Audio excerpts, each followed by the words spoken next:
And welcome to Wrestling Days Live. We are live for this week's Smackdown, and it is going to be an interesting show. I don't know that it's going to be a good show. I hope it's going to be a good show, but of course it is a go-home show. Although saying that, we had a go-home show on Monday, and it was certainly eventful. We certainly had a lot of things going on Monday, so I said at the time I was really, really pleased that I saw that show. I'm really pleased that that wasn't a show that for whatever reason I skipped or whatever, because it was so out there. It was just absolute craziness. So it'd be fun if we get something like that tonight, in all fairness, but I don't know that we will. We'll have to see what goes down. We know that Otis is on the show. Of course, they're still telling the story about him giving up his Money in the Bank briefcase, is being sued. So we're expecting it to be a case where he potentially is going to lose that Money in the Bank briefcase. So we're going to find further developments on that. We've got AJ Styles taking on Jeff Hardy. Doesn't make a great deal of sense considering we're getting that match this weekend. Obviously with Sami Zayn involved as well. Ladder match, one of the most exciting matches I think for Clash of Champions, but we're just getting AJ Jeff tonight. We're also getting Alexa versus Lacey tonight, which could be very interesting, and we're getting a Roman Reigns promo. So yeah, lots of stuff going down, lots of stuff happening. Days Ali is back on SmackDown. Ali is back on SmackDown, yes. So Ali has moved over. I saw that was being reported. There's been quite a bit of news today, actually. Today has been quite a heavy news day. And I didn't bother doing any individual videos. I just thought that we would just throw it all into the live stream, all into the big melting pot that is this stream, because it is one of the biggest streams we do of the week. I always like to talk about the latest breaking news, and yeah, it just kind of makes sense to save it for this stream. There's lots to talk about, as we said. Future compilations, hitting the nail on the head. Says we need to talk about Mia Yim's awful new name. What I'll say about, I did, yes, Dom15, shout out to you. We can touch on it now. So for those of you that haven't heard, but I'd imagine most of you have, the new names for Mia Yim and Mercedes Martinez. Mia Yim is going to be known as Reckoning, and Mercedes Martinez is going to be known as Retaliation.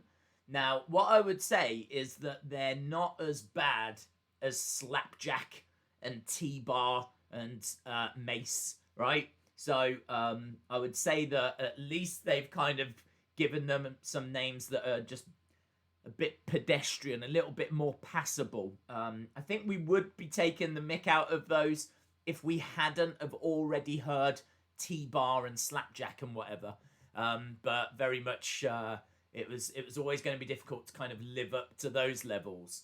So I would say they've kind of got off light, but they're still not great names. I mean, Reckoning, it's not even a name.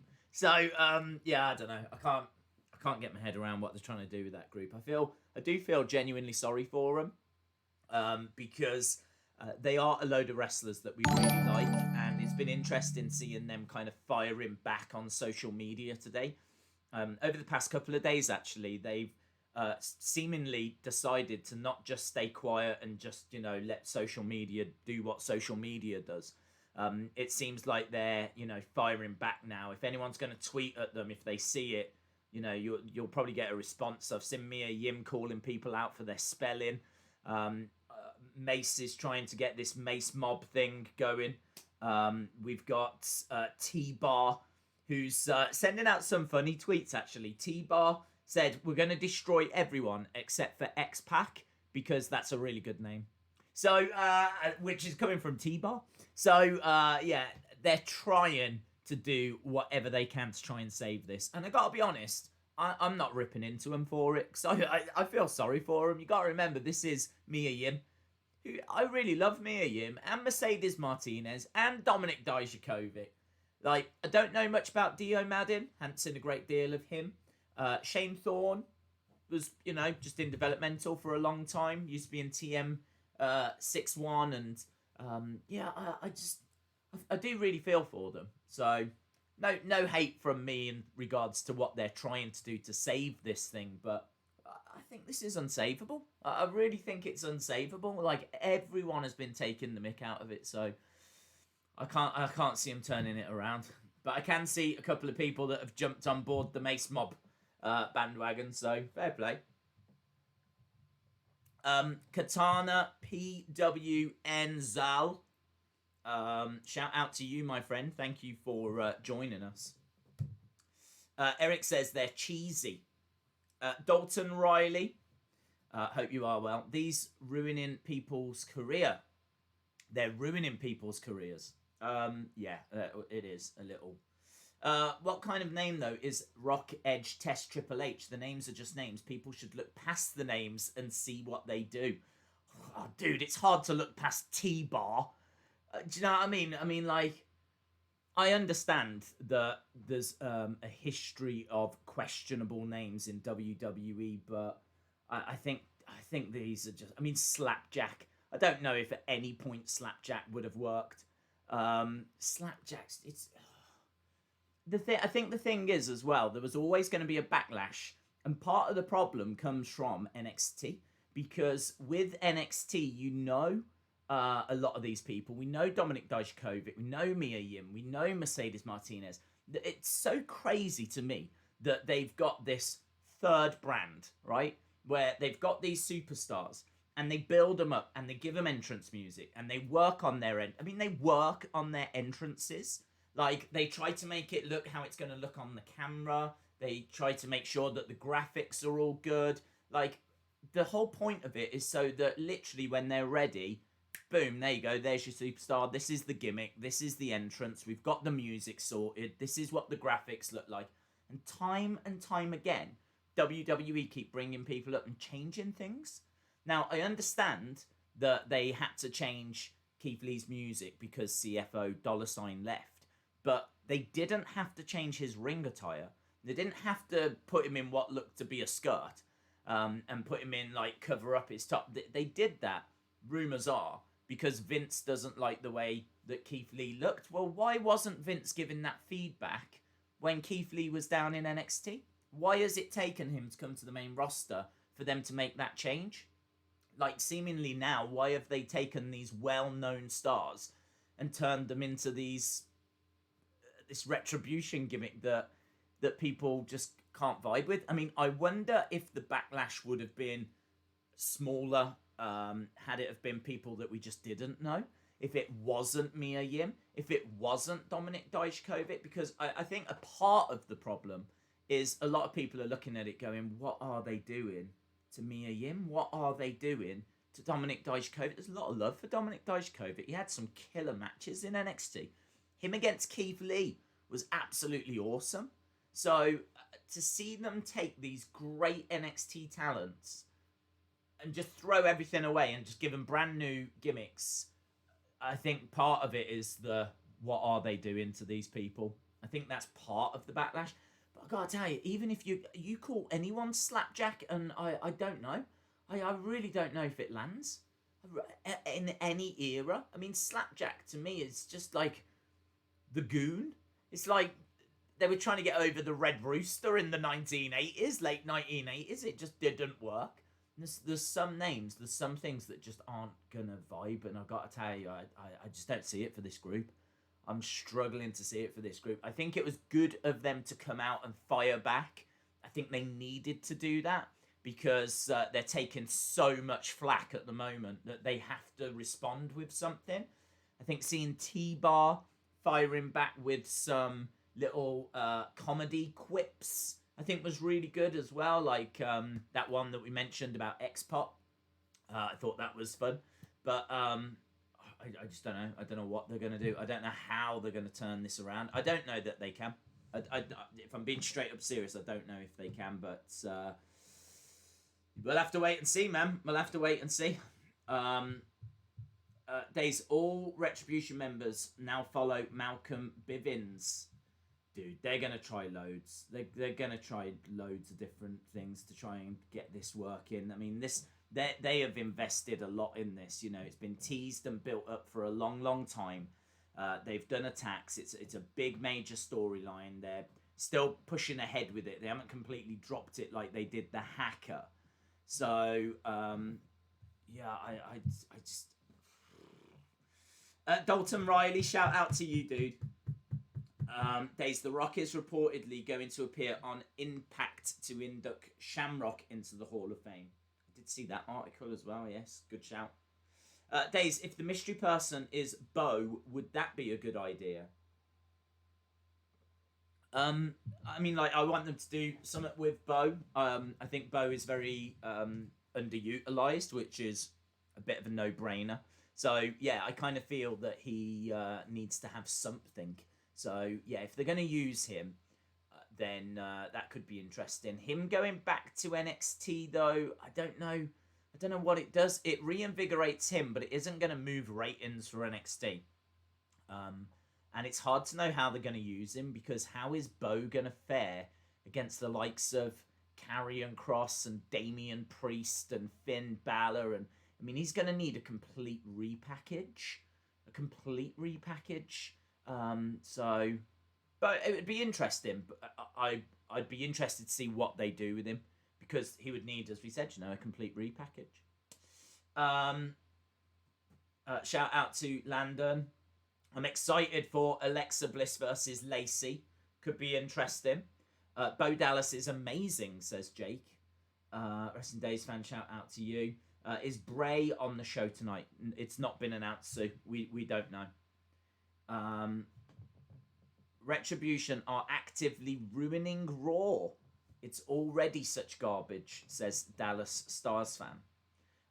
Corpse Hatch says, that's the biggest problem with Retribution. Am I supposed to pretend that I don't know these people? It's like Hogan doing Mr. America, but without the irony. Do you know what's interesting? Is the fact that Slapjack came out on social media and actually is starting to, make you aware as to who he is. So he was like, he said a comment, Shane Thorne has never main evented Raw, yet Slapjack did on his first night in the business or something like this. So, he's sticking by his guns. And as I said, I'm not going to knock him for that. And I'm not going to knock T-Bar for what he's doing. And I'm not going to knock, what's her name again? Reckoning, Mia Yim. I'm not going to knock her for what she's doing, because I've got nothing but respect for them as wrestlers. It's just, this is bad creative.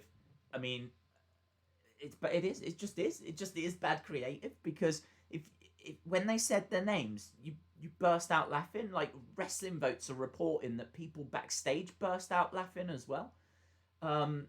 It's just madness. It's madness. John says, I am part of Mace Mob. JS17 says, Days, they've named Retribution like wrestling in the 1950s. Slapjack, T-Bar, and the other ones. Do you agree? It's hard to know what era they've got Slapjack and T-Bar from. I mean, in fairness, we did joke the other day, it does sound like names out of Grease, out of the musical Grease. Like, honestly, if there was characters called Slapjack and T-Bar, do you know what I mean, that were hanging out with the blooming pink ladies, then you'd be like, yeah, that does make sense. So I can totally see where you're coming from. I don't know, honestly, what's left to be said. I think when it comes to Retribution, let's see what they're going to do next. What I think you're going to see is you're going to see a reaction to the backlash. And you're seeing it already with social media. So they've got their Twitter accounts. They're now, on the offensive. They're not just taking it and staying quiet. They're firing back and, shooting out messages and whatever. That's going to try and win people over. They're also, as you said, was pointed out in the chat, they're all following Malcolm Bivens. So, it could be revealed that he is going to be like the manager behind it all. He is the manager for Indusher down in NXT. So, he might be getting called up as a part of this as well. He might be revealed to be like, you know, the leader, if you will, the leader of it, or the brains behind it, or however you want to word it.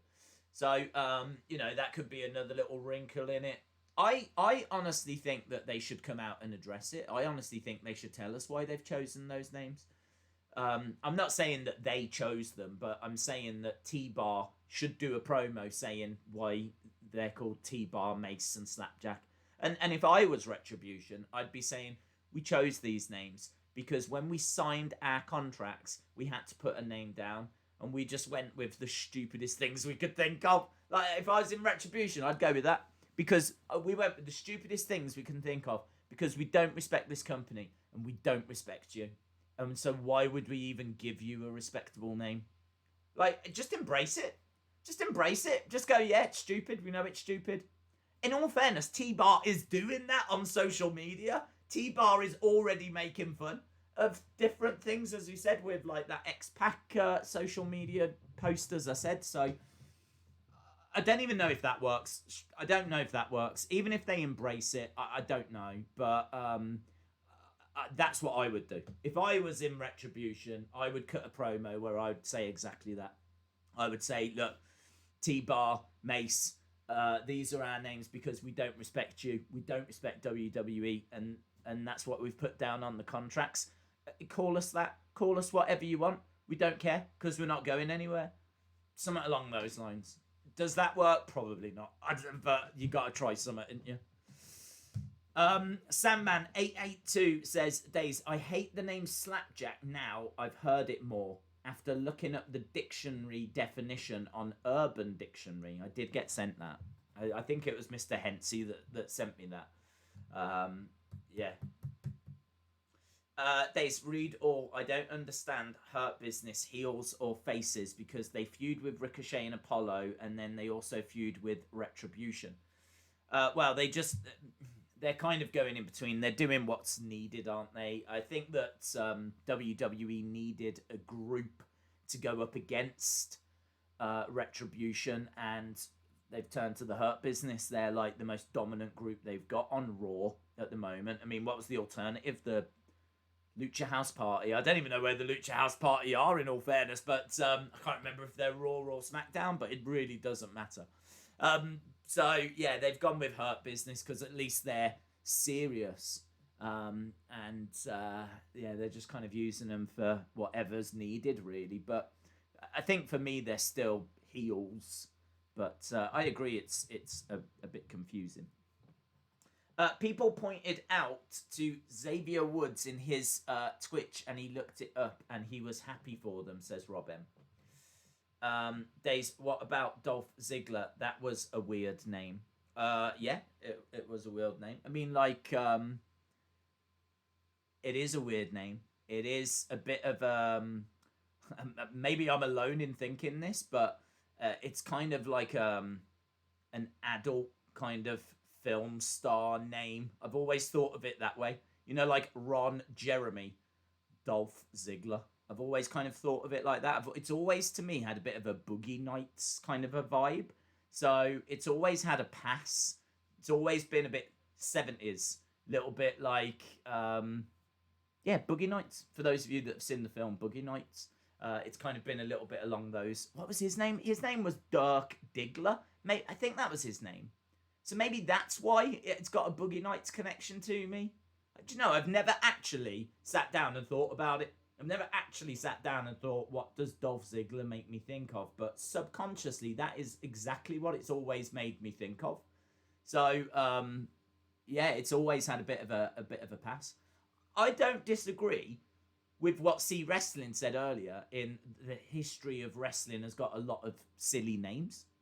I just think that these stand out, especially right now. I think Slapjack in particular doesn't work at any time. I don't care if this is the 90s, the 80s, the 70s, the 1800s. I think Slapjack is just a straight up, it's not working. I think that the other ones, T-Bar, I don't know. I don't even know if the other ones are going to work, to be honest. But I think, as I said, part of the problem is that we know these people by different names. They've got such credibility under different names. Normal names like Mia Yim. Mercedes Martinez, Dominic Dijakovic. Like, we know them under those names. They're credible wrestlers. And then they get called up, put in cosplay outfits and called Slapjack. I mean, do you know, Days, you know that you're looking forward to the Retribution figures. Hey, do you want to know something? I was thinking earlier today, right? I was thinking, and by the way, I opened up a kids magazine. I think it was last month's, and I did actually get Slapjack. He's not called Slapjack there, but I am a big fan of the fact that I do have a Slapjack. That's Slapjack to me right there. So I do have Slapjack's card, which I got out of a magazine that I opened last month. I saw it just on the floor. I was like, no way, Slapjack. Slapjack's in my room. But I was thinking about the figures, and I was thinking, if I'm Mattel, am I even starting to make them? Serious question. If you're Mattel, are you racing to make the figures now? Or do you not bother? Do you wait? I don't know what to do. I wouldn't know what to do. If I was Mattel, because you are going to spend a lot of time, a lot of money, you are investing a lot in getting those figures to market, and they won't be ready for a year. Like, they've just debuted, so Mattel are not going to have them until the end of next year. Can we, hand on heart, say that Retribution are still around in a year's time? If they are, can we, hand on heart, say that they're still called Slapjack, T-Bar, Mace, Reckoning, and Retaliation? Can we, hand on heart, say they're still going to look the way that they look now? I wouldn't know what to do if I was Mattel. I don't know if I would be waiting a few more weeks. I think I would, you know. If I was Mattel, I don't think I've even started those figures. I think I'm going to be like, no, I'm going to wait on this, because that is way too much investment, manufacturing and designing, all the time, all the resources for something that it might not make it to WrestleMania. I honestly don't know. I don't know what the future of it looks like. Creative can't tell the difference between an armbar and a T-bar. Naomi is the best. Slapjack is a card game I played as a kid. A pile of cards get bigger and bigger until a jack drops. Whoever slaps it gets the pile of cards. Okay, I've never heard of that game. Days, I'm gonna put you on the spot, so don't ask your fans. But what theme did you prefer? Burn in My Light or Voices? Well, I preferred it when it changed to Voices, but now I've got used to Voices, I'd want to go back. So it's a hard one to answer, because I think the more you hear something, the more you potentially long for... Because I think both were good. I know, don't need to ask, people will say Voices.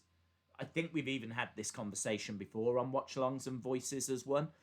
I would be interested in switching it back. I really did like the original Burn in My Light, but I know that most people would say Voices. And Voices probably is the better theme, in all fairness, but I'm just so used to it now. Right, let me just quickly, I want to just read out, right, what I've got written down here. So, COVID outbreak, yeah? Slapjack seems like a sauce from a restaurant, says Chase Gaming. COVID outbreak. So, apparently an NXT wrestler threw a party, and as a result, COVID has spread around. Those are the rumours. Chelsea Green apparently had COVID. We don't think she still has COVID. Apparently she had COVID. And there's real concern that it's going to reach the main roster. So there's a big kind of COVID problem backstage at WWE. WWE are also looking to tour again soon. That was another report that was doing the rounds. I don't think you're going to get fans, but we know that their time at the Amway is going to come to an end. I don't know when they have to leave. I think, is it the end of October?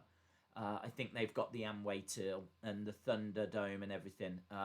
It's been brilliant, in all fairness. I do have to say that it's been a massive improvement on the Performance Center.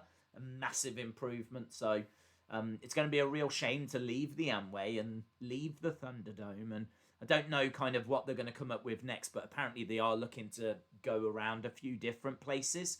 Not sure that's a great idea, to be honest, but because, you know, of COVID potentially coming back and whatever, but they've got to do something. I mean, it's either that or potentially going back to the Performance Center. We've spoke about the names. We've spoke about what Retribution are up to. We've mentioned that Ali is now back on SmackDown. And we've also previewed what we've got coming up tonight. Mr. Rotella, shout out to you. Sandman882 says, I hate the names Slapjack and T-Bar, but I actually like the name Mace. I think Mace might be the least offensive one.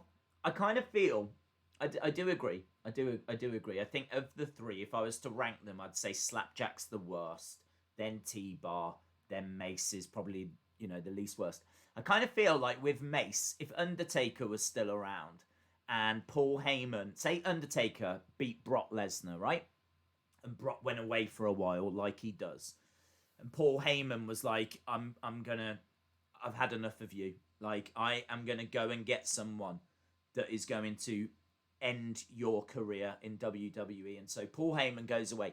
If he came back with Dio Maddin in that mask, and Dio Maddin came down, stood on the entrance ramp, yeah? And he was announced as Mace, and he came walking down to the ring, I think I could vibe with it. I do think part of it is the fact that we don't know much about Dio Maddin, so there's no like real connection there. We only really know of him as the commentator from Raw, who got destroyed by Brock, ironically. So yeah, him coming out as Mace and, you know, going up against Undertaker. I'm not saying that would work in 2020, but it could definitely have worked. It's not too far removed from Kane, for example. But yeah, I do agree when it comes to Slapjack and T-Bar. Those are definitely worse. Days, read this. Retaliation is a Retribution name that was also Dean Ambrose theme music, so maybe a CM Punk return. No, not a CM Punk return. They've been taking the mick out of CM Punk on social media. They said CM Punk took the mick out of Retribution, and they said that they're going to destroy everyone, and they don't even want him to be their leader. They said, we know that you've teased being the leader of us. We don't even want you anyway. So they've very much distanced themselves from him. Mace Madden, says Dom15. That's all right, isn't it? Mace Madden. You might find this. You honestly might find this. You might find they are going to have to find a way of making this work. Like, they're going to have to find a way of making little tweaks and changes, and they do it all the time. They do little tweaks and changes to characters all the time. So, I mean, like, originally Undertaker was called Kane the Undertaker. That was his first name. He is referred to as Kane the Undertaker. There might even be a graphic that says Kane the Undertaker from, like, an episode of Superstars. In 1990 when he first arrived, and then they went back and obviously after that changed his name to just Undertaker. So originally the Undertaker was called Kane the Undertaker, and then they changed it. Kane, when he came in, he was meant to have a cape, and I think actually there was, again, when they brought him out at a house show, I think he did wear a cape. So there's always little tweaks and changes. Look at The Rock. Look at The Rock. Look at The Rock coming out with the curly black hair and the wacky outfit and Rocky Maivia. The Rocky Maivia name was good, actually. Rocky Johnson and the High Chief Peter Maivia, which was his dad and his grandfather, and it was their names put together. So that worked, but it wasn't The Rock. And the crowd reacted with "Die Rocky Die." They hated it. They hated it, but they made the little tweaks. They made the little changes. They, started changing his promo style. They changed his look. They put him in with the Nation of Domination, and he became The Rock, and that was it. Off to the races we went. So little tweaks, little changes to Retribution. That they can still potentially be saved, but I do feel they have to change things. If they keep it as it is, I don't know. I think Slapjack is a reference to Stevie Ray, as it was Stevie Ray's version of the pedigree in WCW, says Mark Bannon Gaining. Shout out to you, dude. Who do you cheer, Retribution or Hurt Business? I was cheering Hurt Business, I think. Yeah, I wasn't cheering for... The thing with the Retribution, forget who's involved, okay? Just forget Mia Yim, forget Dominic Dijakovic, forget all these other people, right? The people that are involved. So forget all who's actually in it. But just think about the fact that when we first saw them, they were all about 5 foot tall, right? Then they were pushing boxes over backstage, and they were breaking generators, and they were doing really breaking windows. They were doing really lame things. And then they managed to invade like 10 times or whatever, right? And no one could stop them. And at that point, you're going, this is silly now. Like, this is silly. Like, this isn't so much that Retribution are a cool invading group. Now it's just that WWE have got clearly the worst security in the history of security. So you kind of look at it and you go, wow, this is silly now, because they're invading too many times.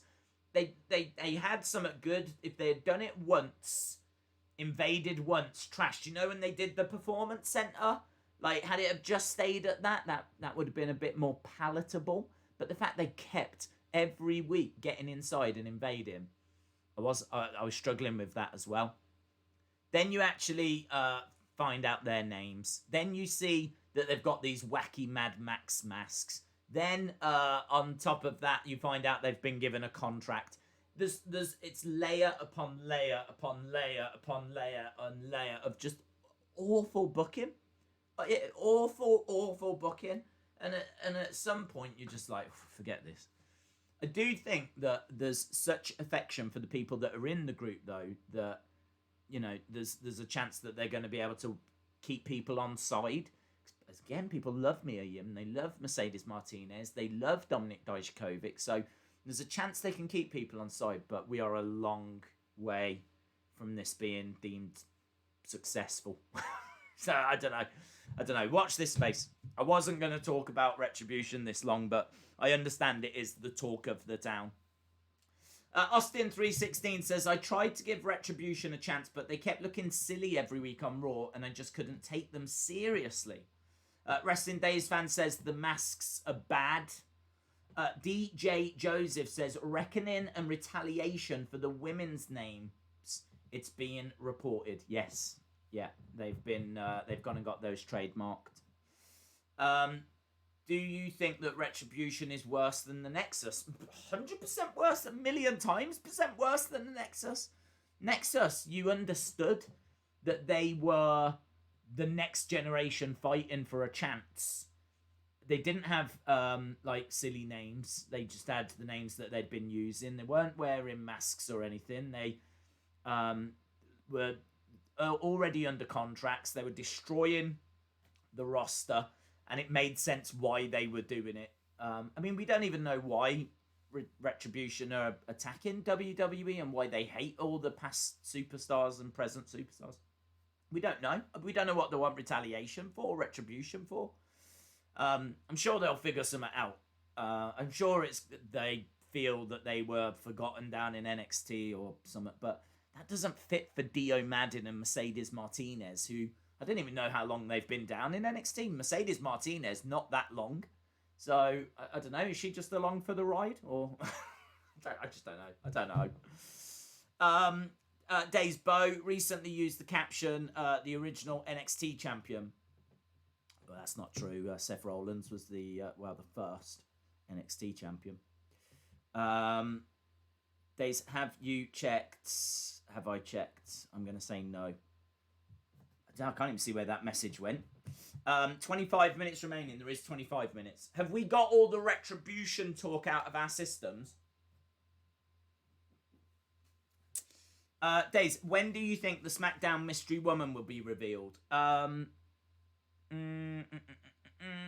Next week.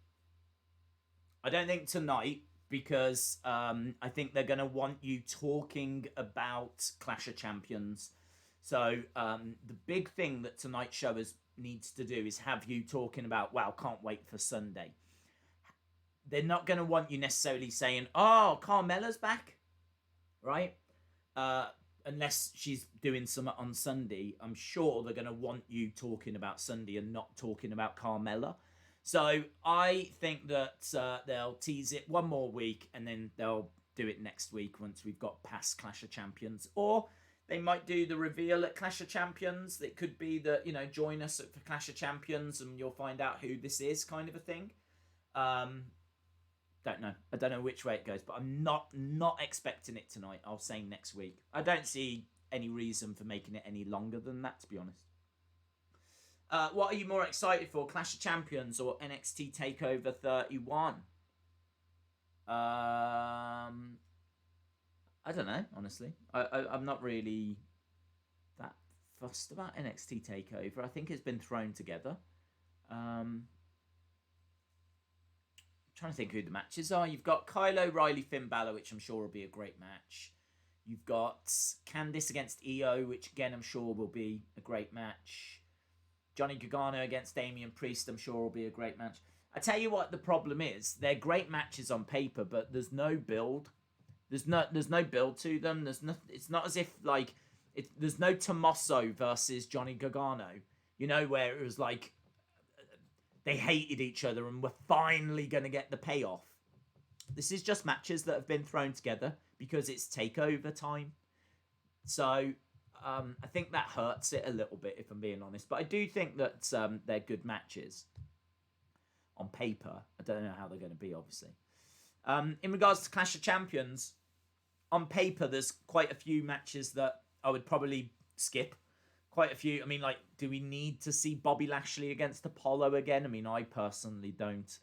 Street Profits taking on whoever. I can't even remember. Andrade and Angel God. Don't need that in my life. Cesaro and Nakamura against Lucha House Party. Do you know what I mean? Like, you can go through the card and go... So, I kind of feel like that's been a bit thrown together as well. The only thing I'll say is that at least that's got Drew and Randy, and that's got, you know, backstory to it. Roman J, not much of a build. I've had a few weeks build. Obviously, it's all family and everything, so it could be interesting still. I think the thing with Clash is it's got potential for a few shocks. I think the thing with Clash of Champions is you might get Lady Fiend from Alexa. Or you might get some kind of a surprise. That's what I'm hoping for. With NXT, I don't know that you're going to get a surprise. I suppose you've got that countdown thing. I suppose they're trying to add a little intrigue that way. So I suppose they've got that, whoever this person's going to be. So I don't know. I think they're both about the same, to be honest. I think they're both about the same. Vape Ross Vape says, maybe they thought they were naming gladiators, says Vape Ross Vape. Yes. Dana White has confirmed CM Punk versus Chimaev will headline this Saturday's UFC show in Vegas. I'll tell you now, even CM Punk against Chimaev is not main eventing over what we've got this weekend. This will give me an opportunity just to say, if you are joining us for that UFC stream tomorrow, I've put it up early. So it's already up. If you wouldn't mind just dropping a like on it. I've noticed the past couple of weeks that it's not been performing quite as well. And I think a large reason is because like the likes. I think the likes make a massive difference. So I don't think the cards have been that strong the past couple of weeks. Although saying that, last weekend's card was very strong. So I don't know. I'm not sure. All I know is that when you actually search, we don't. The stream never appears that high in the search. It's always quite low down. So I'm just wondering if it's got something to do with likes. Because we always have fun. Nothing's changed on the streams or anything. It's just literally when you search for it, it's always quite low down on the list. And my gut feeling is it's because a lot of the other videos that are in the search and maybe generating and getting more likes than what we do. Because I never ask for them, in all fairness. I never ask for them. But tomorrow is such a big one. I am going to actually ask for a favour on this one. I don't care about likes on this stream or anything like that, right? I don't ever ask for that kind of stuff. For those of you that join, you'll know I never talk about likes, but I do think that with the UFC ones on the past few weeks, there is something there. I do just wonder if it does just help show that people are enjoying it and it helps it higher in the search. I mean, YouTube search is just one of life's great mysteries. So, I don't know. All we can do is try. So if you are joining us tomorrow, or even if you're not and you just want to help the channel, support the channel, if you just drop a like on that UFC stream, that's all. I'd be really appreciative of it. I don't even know if that's a word, but I've gone with it, and I'm just going to move on. Hayden Garrett says, Days, the school holidays have started for 2 weeks. I will be going back to school on October 12th. I can't wait to watch UFC 253 tomorrow. Yeah. Adesanya against Costa. For those of you that don't know, we're going to spend all of a minute on this, if that, because I appreciate this is a wrestling stream and a lot of you might not be into UFC. But let me just tell you about the main event tomorrow. The main event tomorrow has got one of the guys from the cover of the UFC video game, right? He was voted Fighter of the Year for 2018. 2018. So he was Fighter of the Year in 2018. He's the current champion. He is on the cover of UFC 4, Israel Adesanya. He is 19-0. He is undefeated, right?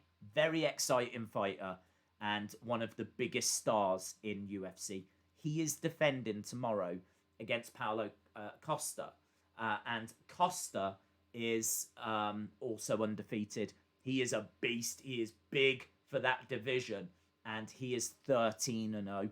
This is a fight we have been waiting for, no word of a lie, for about 2 years. So when you want to talk about build, when you want to talk about NXT and Clash of Champions and whatever, UFC do it better than anyone, because we are getting a fight tomorrow that we've been waiting for about 2 years for. These two have been the two hottest prospects in this division. They are finally facing each other. Title on the line. Someone's O has got to go. Who is it going to be? And the bookies have got it very close as well. Very, very close. So, massive main event tomorrow. Massive main event. UFC 254 looks even better. Yeah, they are smashing out great shows at the moment. They really are. That fight looks fire, says Wrestling Days fan. Days, last Halloween you didn't dress up. Will you dress up this Halloween? I haven't got any plans to, in all honesty. I don't know. I don't know. I don't even know what day it falls on, or haven't given it any thought. I might dress up as Slapjack. Mr. Rotella says, UFC is predetermined. I've never seen that fake stuff. It is fair. Some people don't like the fake stuff. William says, I've just started college. My timetable fits perfectly as I'm free on Monday, so I can stay up to watch pay-per-views. Hey, that's awesome. Shout out to you, dude. That must have been pretty great when you got your timetable and you saw that you could start watching pay-per-views now. 7-Star says, the algorithm says Indie Jobber and Glue Gun are trending. Someone's O has got to go, says Chalmers. Does that mean we'll get a draw? Yeah, probably. Do you think Raw has been rubbish? Look, my scores for Raw, I think, were quite controversial on Monday, because I gave it, I think, a 7.75. And the point I made at the time was I completely understand if you hated this show. It is so nonsensical. It is so just, what are they doing? Head in the hands, borderline cringe, that I can understand people going, that's 2 out of 10. I completely understand. For me, I was so entertained. I was so entertained. I suppose it comes back to, what do you want out of a show? What do you want out of a show? If you want a wrestling show that's got great storylines, great creative, everything makes sense, all the pieces fall together, moving forward, drama, all this kind of stuff, you would have hated Raw. You would have flipping hated it, right? And I definitely do look for that. But man, I gotta tell you, I was just laughing my head off throughout that show. There was just so much about it. Just, obviously Retribution a big part, but there was loads. There was loads of elements that I was just, what are they doing? It honestly felt like a show where they just went, let's just try this, and they were just throwing stuff at a wall, just seeing what would stick, just throwing anything and everything they could to see what would stick. And it was so bonkers. The point I was making was, I would sooner, when we get to the end of the year, if they said, you've got to watch, a Raw again, I'm not saying that's the one that I would choose, but if I was forced to watch it again, I wouldn't mind. It wouldn't bother me. I'd sooner watch that than a boring Raw. A boring Raw offends me so much more. Where you just get like pointless matches that don't mean anything, and promos that are just a bit flat. And we've had some of those Raws recently that have just been dull, just been boring. Nothing's happened. But you can't say that about Monday. You can't say that about Monday. Things definitely happened. And as I said, at the end, I was so pleased that I watched that show. So pleased, because I was thoroughly entertained. So, but no complaints if you scored it low. If I was to score it just based on its creative booking and all of that, I'd get like a 2 out of 10, if that. So do I think Raw is rubbish? Hard to answer, because it depends how you look at it. I think I'm excited for Monday. That's got to count for something. Like, I'm excited for Monday. I want to know what they're doing next with Retribution. I want to know how they're going to try and save it. I want to see it. I want to watch. I want to know what Slapjack doing next. How are they going to respond? So that, again, that has to count for something. So yeah, I don't know. I don't know if I can say it's rubbish. Days, do you think WWE should get rid of Raw Underground? I think it's getting better. I think that what they've done with it, with the Dabba-Kato and Braun thing, was a nice glimpse into what the future could hold. I think you don't need many matches. I definitely don't need those throwaway matches that just don't mean anything. One match a week, one fight a week, build it up. Dabba-Kato against whoever. It would be good if there was some kind of ranking. It would be good if there was some kind of championship. It would be good if there was some kind of reason as to why they're doing it. It's easy to say, well, it's money. They get paid money. But I don't know that. I don't think we've been told that. And to be honest, that doesn't really quite do it for me. Like, this is wrestling, and wrestling is built on championships. So Raw Underground needs a championship. We need a champion. So, yeah, I don't think it should be dropped. But I think, again, just further tweaks. Work in progress. But I would say where we are with it now is much better than where we were when we started. Let's not forget, they started with dancing girls. We have progressed. If there is a problem, it is on your end. Slapjack to win the Rumble, says Wrestle with Andy. Otis should cash in on a women's championship, says Vampire Tier 24. Woken Hulk says, Days, did you see they gave the women's names finally? Yes, I did. We've touched on it. We have thoroughly covered Retribution on this preview. I didn't know what we were going to be talking about. There's tons of news. Obviously, news coming through as well. I don't know if you guys have heard this. It kind of broke through last night. WWE have announced that Tegan Nox has potentially torn her ACL. She was announced on their official injury list. She's gone for an MRI scan. We don't know the results of that MRI scan yet. So we're going to have to wait and see what happens there. But potentially Tegan Nox out for another year. She has already been out twice. I think she's had 2 injuries in 3 years. I think this would make 3 injuries in 4 years. Serious injuries that have her out for like 10, 12 months. So fingers crossed, of course, that she does not have that. But yeah, we're going to have to wait and see on that. Raw was better than SmackDown. Raw has got better talents like Aleister Black, Dominic, Humberto Garza, Shayna, and others. WWE is honestly doing better. Keep it up and don't mess up, says Super Mario Plush. 9 minutes to go. Tegan out for another year. We're waiting to find out. We're waiting to find out. It was announced yesterday on their injury list, NXT's injury list. They announced that there was a couple of people actually that had picked up Nox. 2 of them, I think one was Cameron Grimes, and I can't remember the other one, but it was like nothing too serious. We're just going to evaluate them day to day kind of a thing. But the one that really stood out was Tegan Nox has been sent to hospital for an MRI scan with a potentially torn ACL. Now, they don't tend to, in fact, I can't remember them ever using that list for storyline reasons. Because you might remember she was attacked by Candice. So you might think, yeah, they're just selling that injury.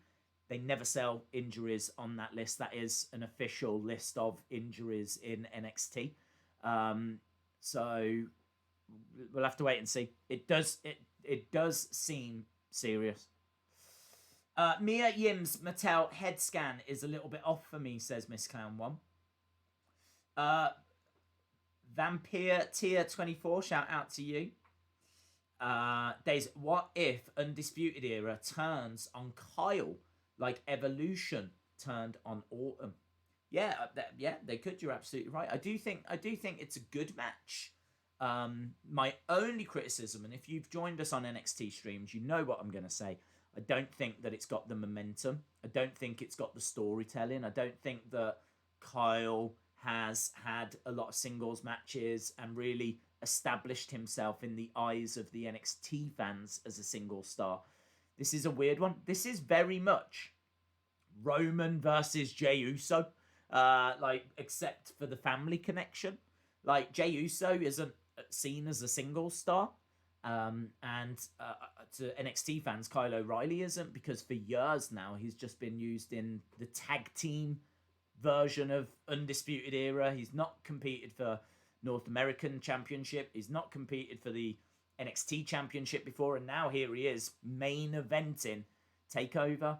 I understand John and others have said that he did go for and was Ring of Honor champion, so he has got, you know, a singles background. And I'm interested to see it, and I'm sure it's going to be a really good match. I'm certainly not down on the match at all.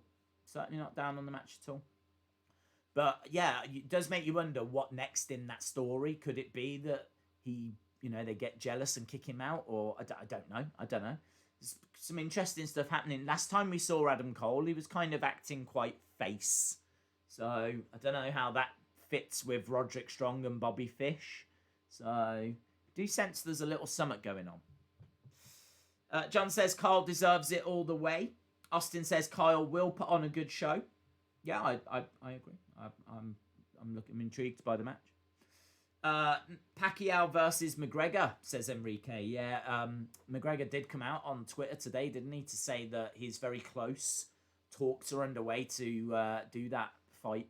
Some big fights coming up, actually. We've got, obviously, we're not that far away from Tyson, are we? I need to sit down and get all these written down, because we're definitely doing that Tyson fight. A lot of intrigue and interest in that. We've got Anthony Joshua fight coming up. I'm not sure who else we've got. I think the Wilder Fury fight is next year, I think, because they're having their third fight. We've got Usyk taking on Chisora. That's going to be a big fight as well. So we've actually got boxing that's coming into the mix now, on top of UFC and on top of wrestling. So there's plenty going on. Days, where do you check what they said about NXT injuries? It's not something that we get access to. I don't actually know if it's a list that's sent out to certain media sources or where that information's actually sent.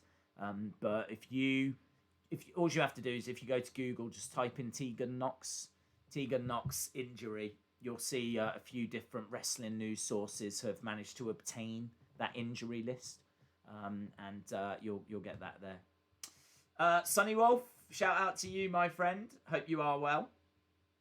Joaquin says Kushida doesn't have any momentum. No, Kushida doesn't. You're absolutely right. And that would have been a bit of a flat main event as well as a result. I exactly the same thing. Kushida's someone that I want to see get pushed, because I didn't see Kyle O'Reilly in Ring of Honor, but I did see Kushida in New Japan. And for me, he deserves better than how he's been treated. He is a little different to Kyle because he's not been used in a tag team. Like, he's been doing singles wrestling. But you're absolutely right, he didn't have any momentum. It would have been a flat main event again as well. I do wonder if Kushida's got a bit more name recognition than Kyle O'Reilly, though. Kyle O'Reilly, I don't know. It's a difficult one. But I don't disagree.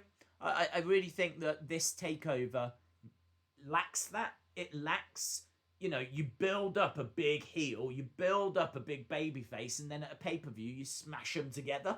Do you know what I mean?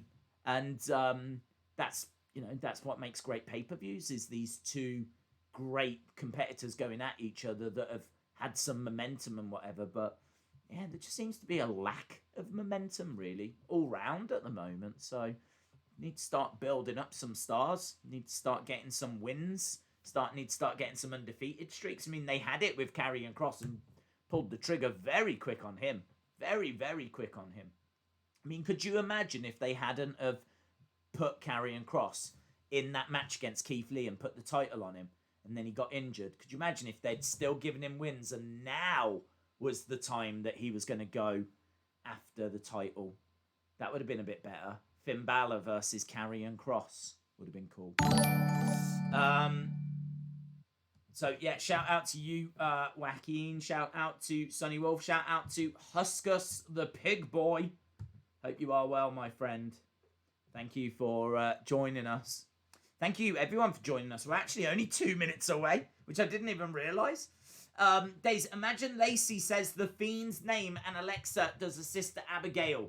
Could happen. Finn's Universe says Johnny and Candice should win and become a powerhouse couple. That would be cool.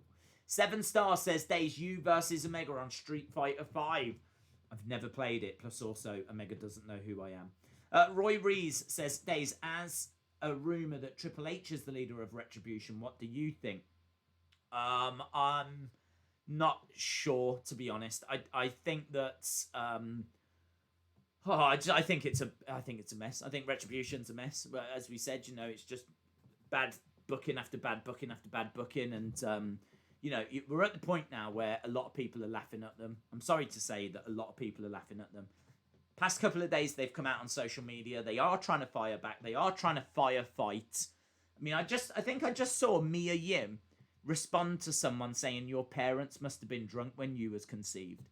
Like, those are the kind of comments that they're trying to come out with on social media. They're trying to fight back, which, I applaud them for. Like, they've got to do something.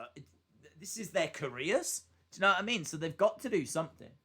But would I put Triple H as the leader? It'd probably give it a bit of credibility. But, I don't know. I don't know how to save them.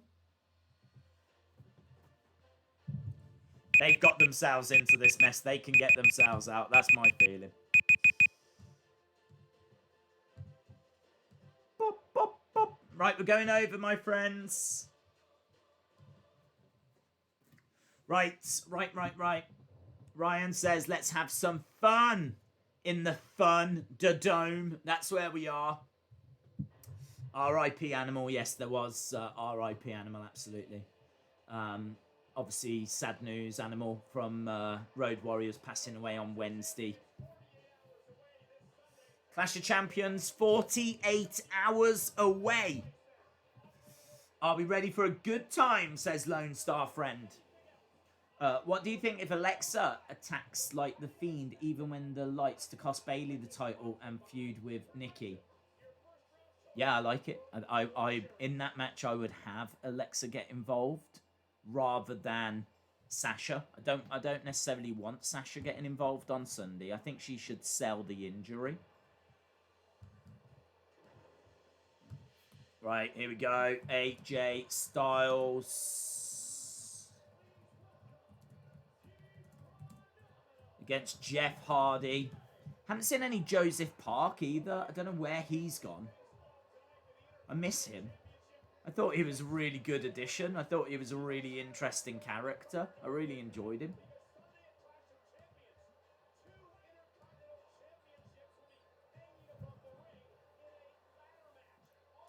Why two Intercontinental Championships? Why not just have the one? If you're merging them into one, why are you having two? They're going to suspend two IC titles above the ring. There we go. Fireworks going off. We've got ladders in the ring, so it doesn't look like we're getting AJ Jeff straight away. Is this going to be a promo first? We've got Corey Graves in the ring. So is this not a match? They're both in wrestling attire. They can both wrestle, but there's ladders everywhere. There's like ladders all on the entrance stage. Ladders all down the entrance ramp. Sami Zayn's graphic says former Intercontinental Champion as he comes down with the Intercontinental Championship. Corey Graves is in the ring, so it looks like we're getting an interview first. If this is not going to be a match, I am so on board with that. Because I think you should have to wait for Sunday.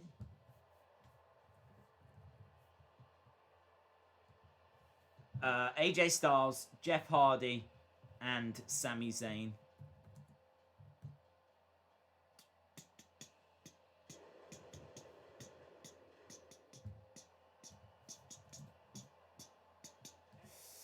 Sami Zayn wins on Sunday. I hope so. I'd love for him to win.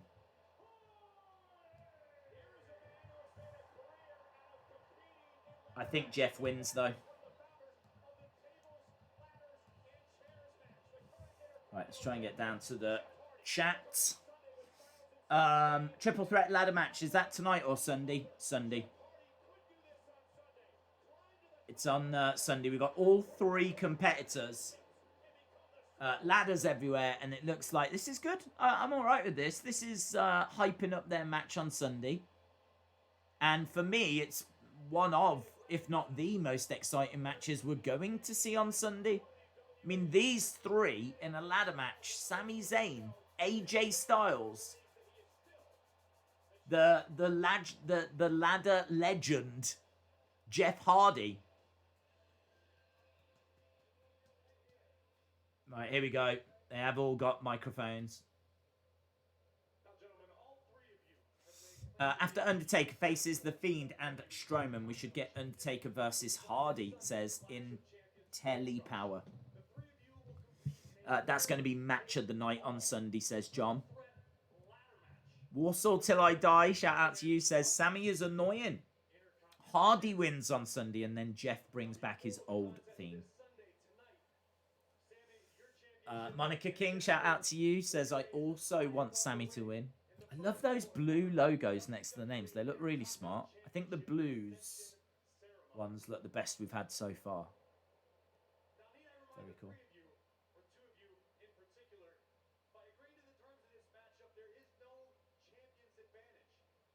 There's no champion's advantage, says Corey Graves. As long as Sammy doesn't win, I don't care, says 1987 Big Fan. Liam Costa Costa, shout out to you. Liam says, I might be a little bit drunk once again. That is so on brand for you, Liam.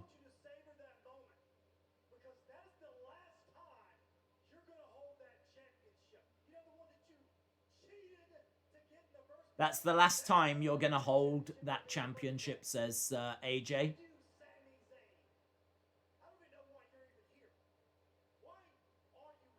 Why are you here? Sam is like pointing at his IC belt. Richard Manning, shout out to you, my friend. Thank you for joining us. Appreciate the support, dude. Monica says, I love the blue next to my name. It looks great. It does look nice. It's popping. Popping, as they say, as the kids say.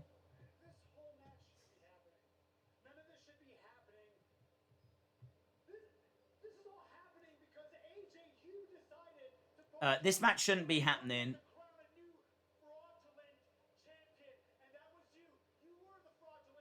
You was the fraudulent champion. Sammy says this shouldn't be happening. You as a fraudulent champion.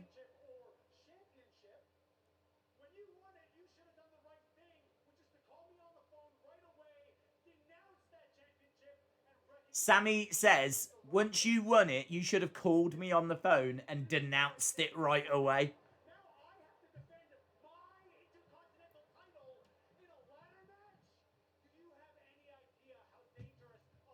Do you have any idea how dangerous a ladder match is? He's saying that to Jeff Hardy.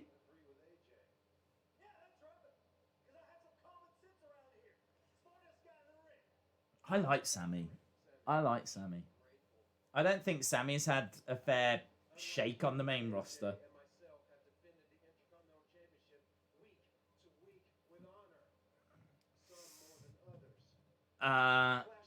Championship. It's good, isn't it?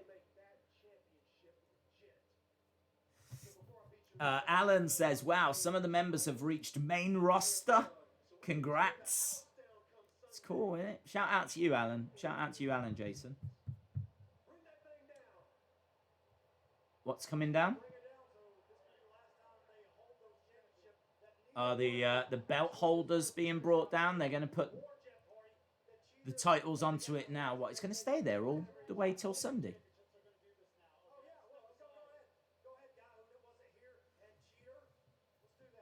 Go ahead, guy that wasn't here and cheater.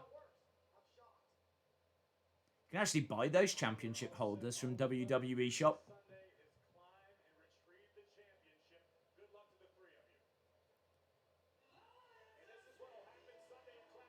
Alright, there you go. The IC belts are being suspended above the ring. I still don't know why both of them are there. I don't know why it's not just a new one. Oh, Sammy knocks over the ladder. Onto AJ. Onto Jeff. And now Sammy's starting to unload on Jeff Hardy. Velcro on the belts. I don't know if it's Velcro or if it's magnets. I'm not sure. I don't know if it's Velcro or magnets.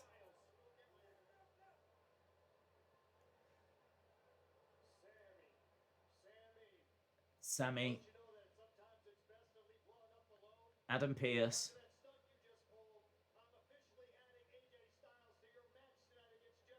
Oh, good.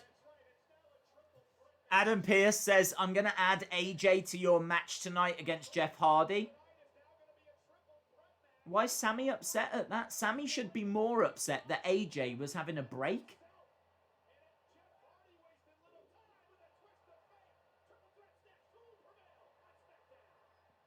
Okay. Okay. Well, that match that was AJ against Sammy, that's now AJ, Sammy, and Jeff. Hang on. So we're basically getting a triple threat tonight to promote the triple threat that we're getting on Sunday. What? I don't understand. Why? Why have they done that?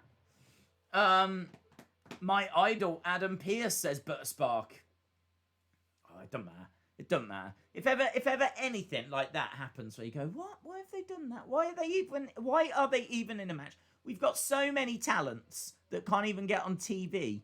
We've already had one promo segment for that match. Like, it's done. It's done. We don't need anything else. They've just all said what they've needed to say. The belts are hanging above the ring. Let's move on to something else. We do not need that triple threat tonight. If you feel that way and you're like, what are they doing? Just think slapjack. Just think slapjack and just think, oh yeah, it could be worse. Could be worse. Nah, it could be worse. William Hensey says, who was the wrestler that they always used to call Silverback? Silverback? Why is that not ringing a bell? I'll have a look. Silverback wrestling. There is a wrestler called Silverback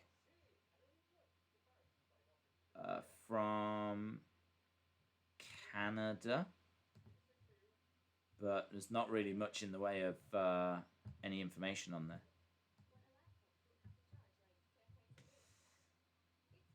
Hang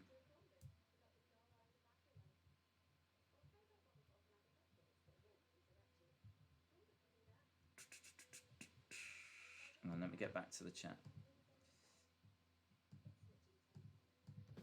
I missed this week's Raw. Did anything happen? No. Well, hang on. Did anything happen on Raw? Loads with Retribution and yeah, loads. Literally too much for us to go through.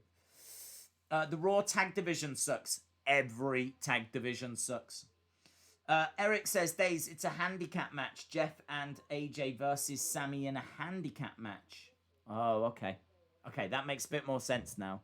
That makes a bit more sense. That explains why Sammy would be upset.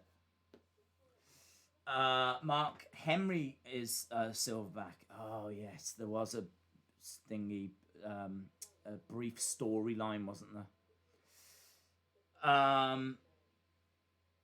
Yeah, William chat's right. It was Mark Henry. Since when is there a SmackDown GM? He's not GM, is he? I don't know what his official role is. I think he's like a producer or something. So, yeah, I'm not too sure. Chalmers says, who's a wrestler that you think has been overbooked this year? Well, there we go. Let's throw that to the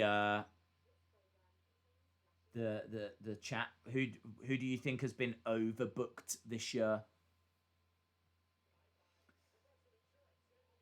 We got a weird camera, which is the drone, I think. Don't know what that camera shot was there, but we are back from the commercial break now. Shout out to Phantom CRXFTI. Jeff Hardy versus AJ versus Sammy next. No, it is. It is a triple threat. Oh my god. It is a triple threat. Just don't slapjack, slapjack, slapjack. Doesn't matter. Slapjack.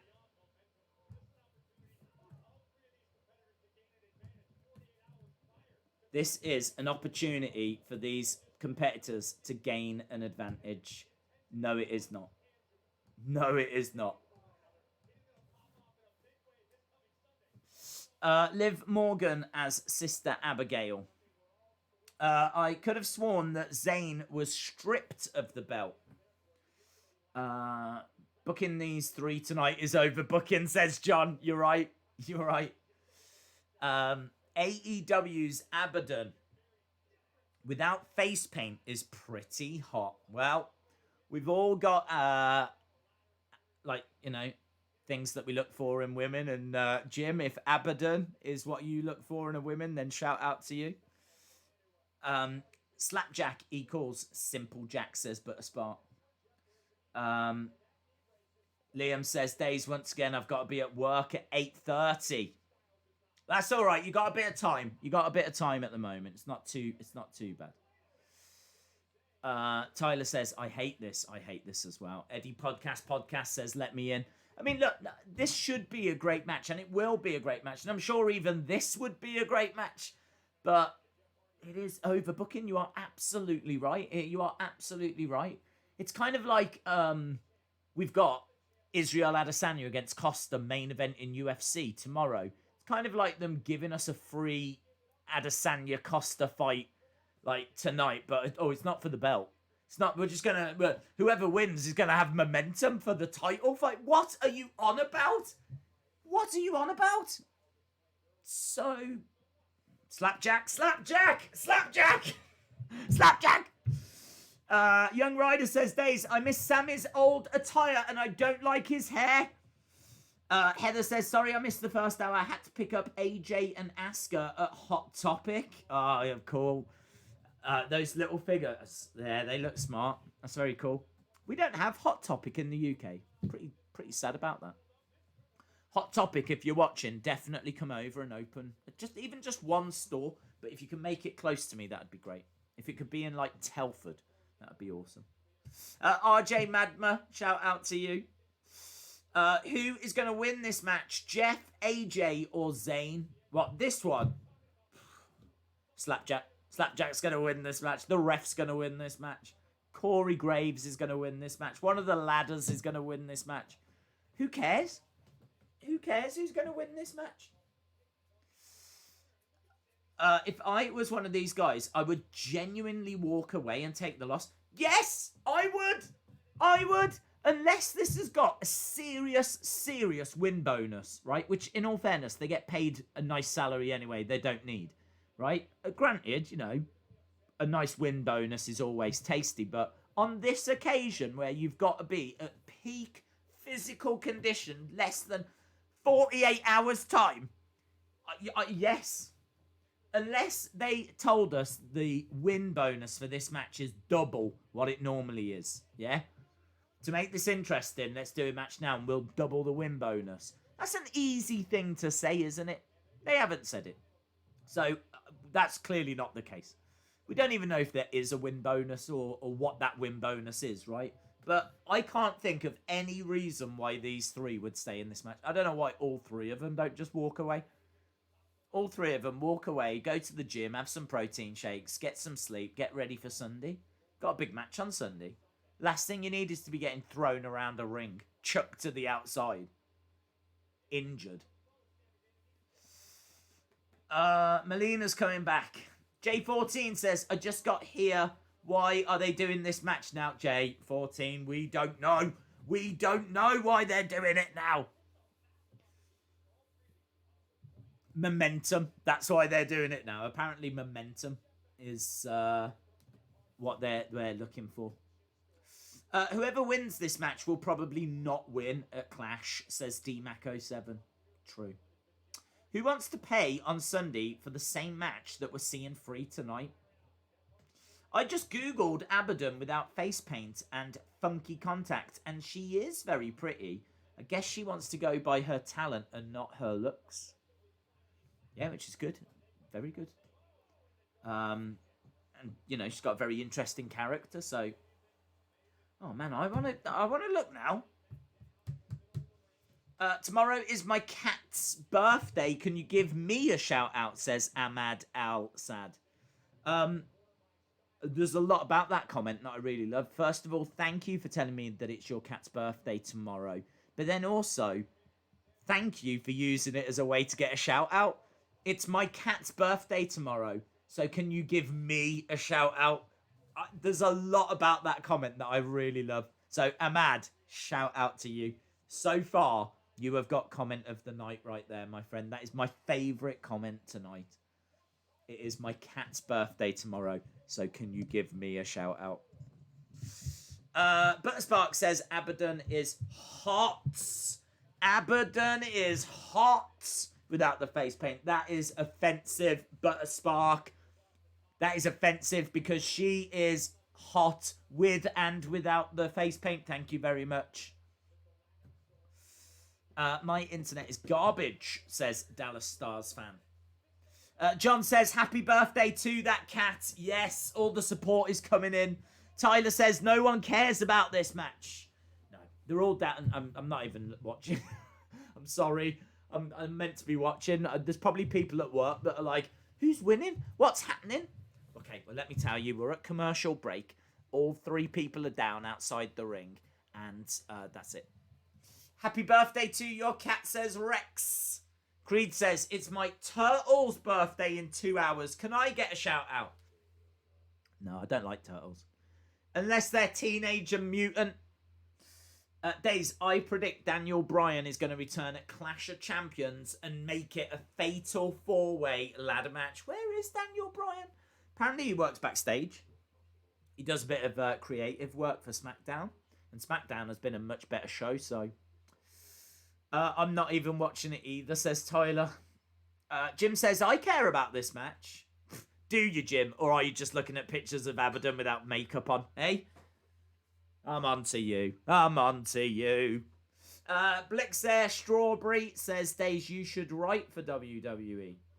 No, I mean, look, in all fairness, every single person in this chat can do a better job than what WWE do. Every single one of you. Yeah? I don't know that any of us would have come up with the name Slapjack. No, I don't know that one of us would. I think there's only one person in the world that would. And for some reason, they've managed to get a job with WWE. So, yeah, I all of you, shout out to all of you. Shout out to you all. Let's do Cat versus Tuck, says Michael.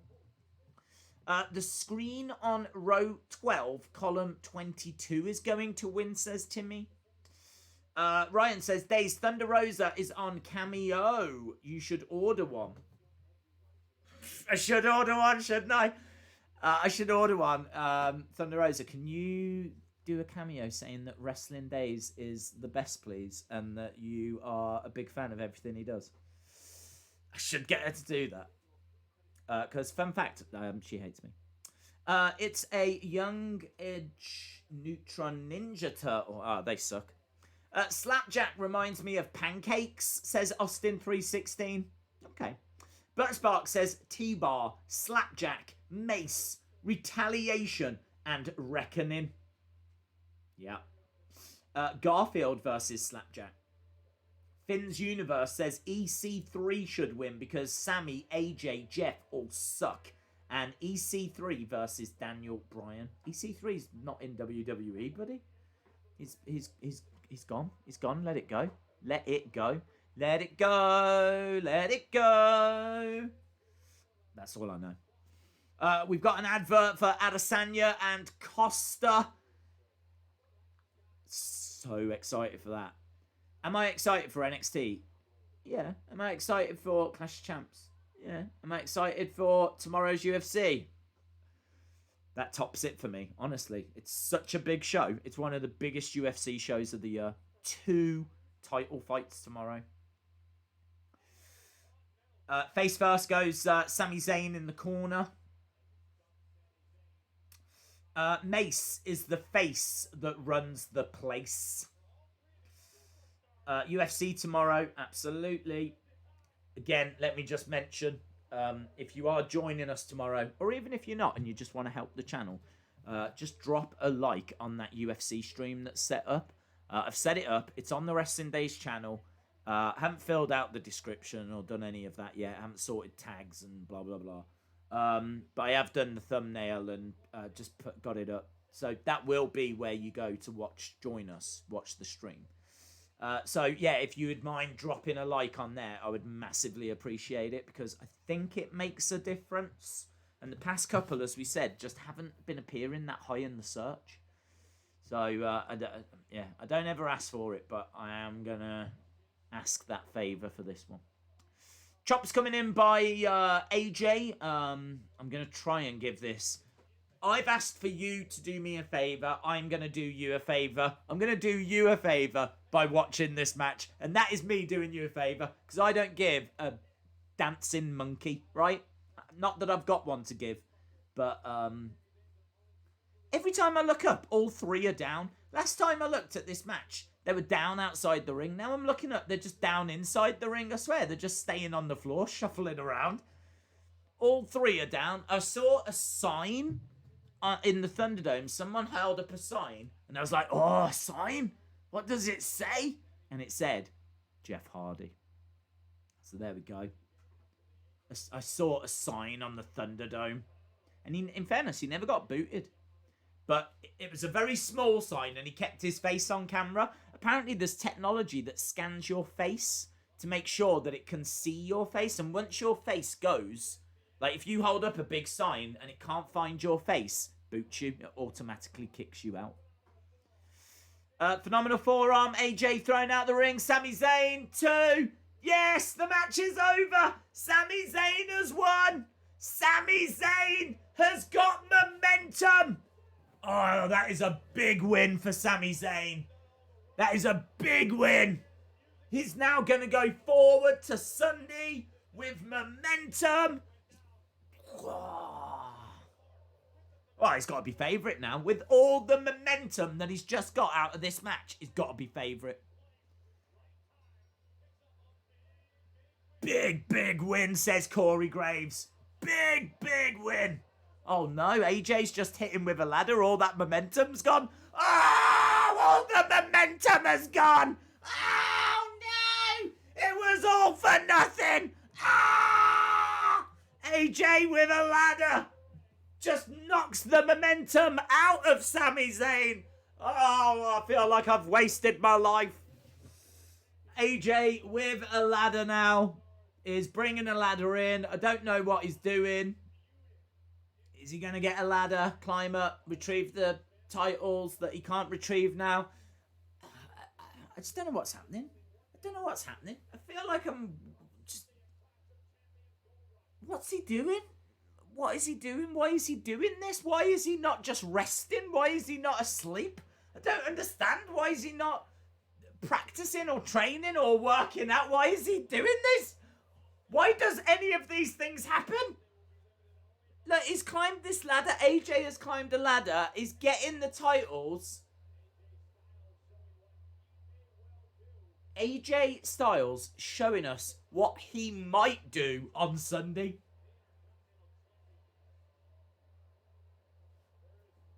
I just don't.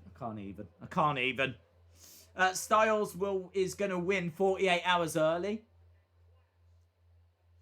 Well, that's it. Look. Styles on top of a ladder with both belts, showing us what it's going to look like on Sunday. That was a bit pointless, wasn't it, AJ? You got to put him back now, haven't you? You got to put him back now, you fool. Now he's got to go put him back around the little hook thing. Have him back. They should keep the camera on that. It's all well and good showing us him taking him down and celebrating. I want to see the moment where he has to start putting him back. And the bit where he has to climb back down the ladder. Mo Jones says, okay, so now we know that Jeff is going to win. Yeah. It does feel that way, doesn't it? Tonight we got Matt Riddle against King Corbin. Backstage we've got Otis and Tucky. That's next.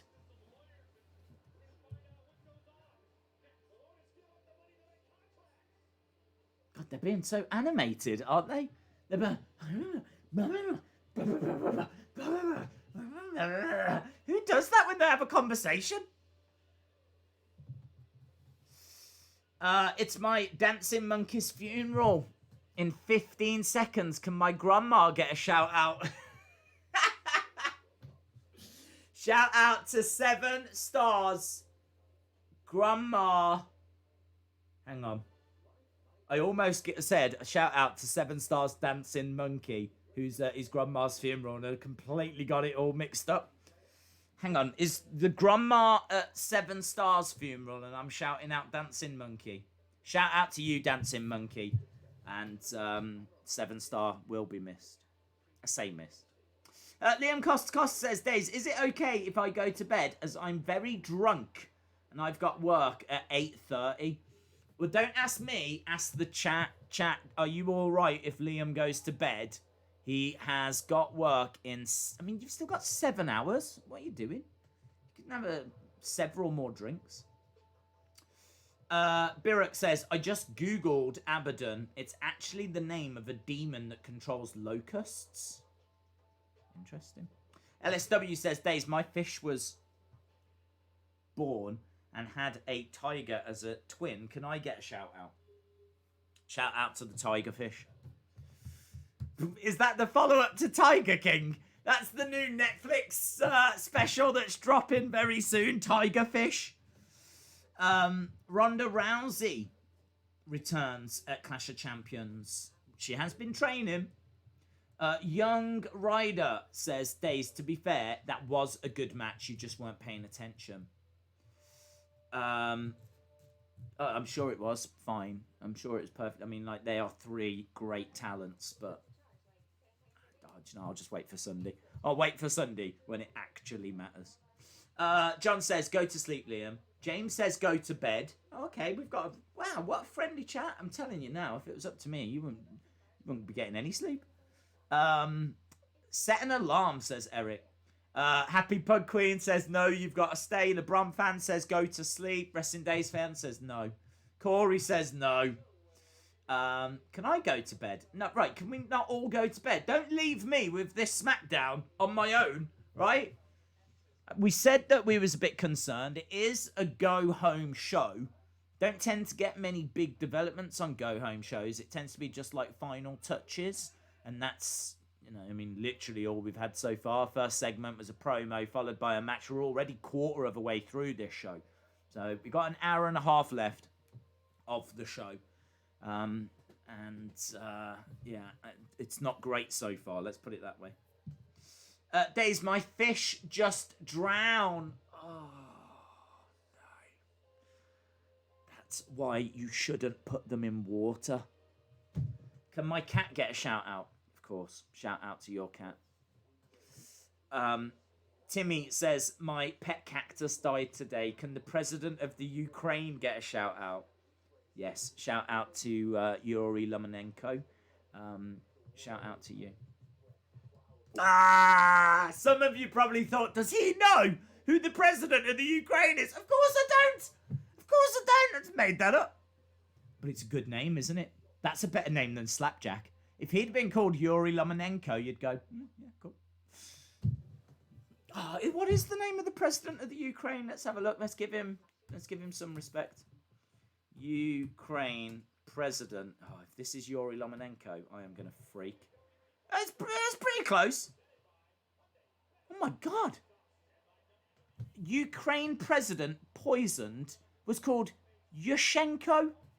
He was called Yushchenko. That's close, isn't it? Yuri Lomenenko, and his name was actually Yushchenko. Wow.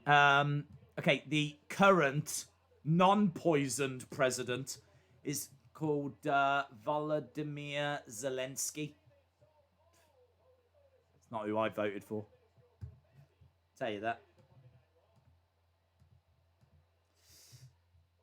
Right, we're going back to last week. No one is allowed to sleep until Thursday. Days, when is Cena returning? I don't know. He's already come back. Otis is going to give the briefcase to Mandy. She's gone, hasn't she? She's over on Raw. Otis will have a bunch of money in his briefcase. Days, after Roman criticised Raw, do you think he should be on both brands? Did he? I didn't hear him criticise Raw, Anthony. That news passed me by. I didn't see that. The chat has lost its mind, says Nightmare's mum. I'm losing my mind. Days, when will we watch NXT UK? Robin, you can watch it whenever you want. I am not stopping you. I have not put a ban on NXT UK. Here's Kayla.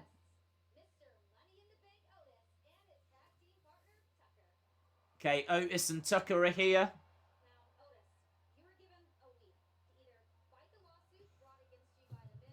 Right, what's he got to say? Have you made your decision?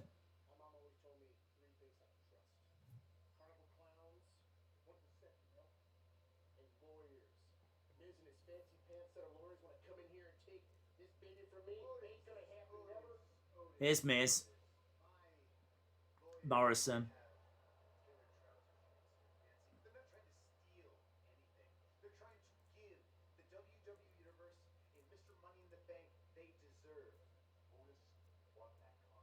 Otis won that contract.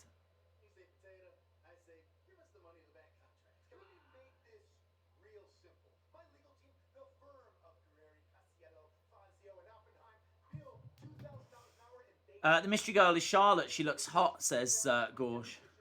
Days, Otis will give the briefcase to Sonya after the draft. Well, I'm just waiting to see. Is this going to lead to a match or something?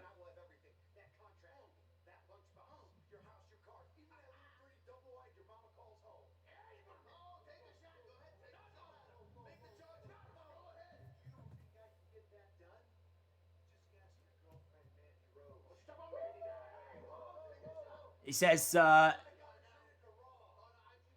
he can get he can do anything. Just ask Mandy, because obviously.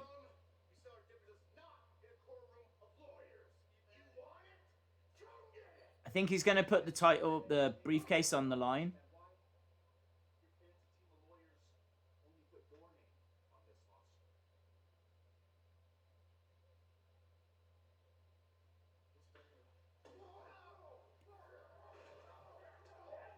I don't understand.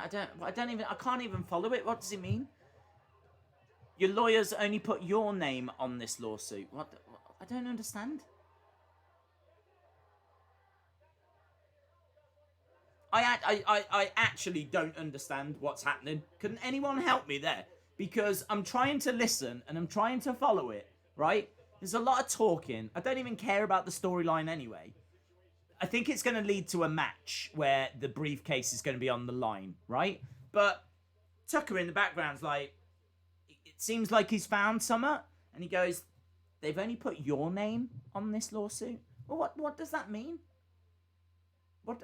Miz and Morrison can't both have money in the bank. Of course, there's only one name on it. I don't know what that means.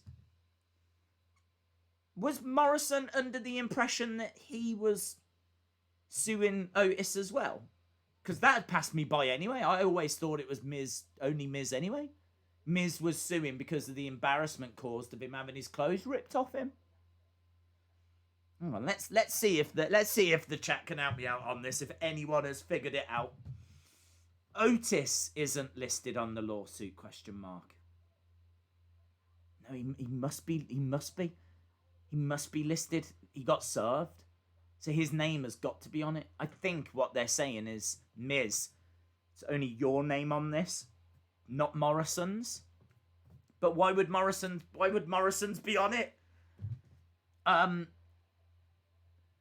They literally showed the Miz scheming. Just use that as footage against him, says List of Jericho. Good point. Warsaw Till I Die says, Days, Halloween is on the 31st of October. That's the night that Derek Chisora is facing UC. All right. Well, I'm not going to be sitting here as Slapjack whilst that's happening, let me tell you. Bailey is walking out. I'm so behind. Tucker will betray Otis. No one cares about you, Bailey. It means he can attack Morrison. Okay.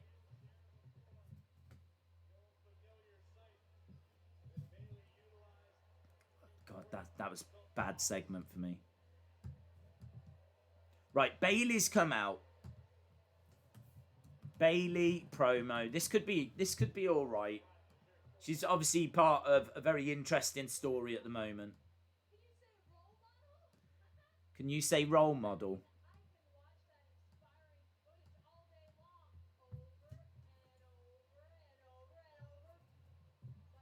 Has she been painting? What's going on? Why is her... Oh, no, it's a pattern. I thought she'd been painting and she had green paint all over her.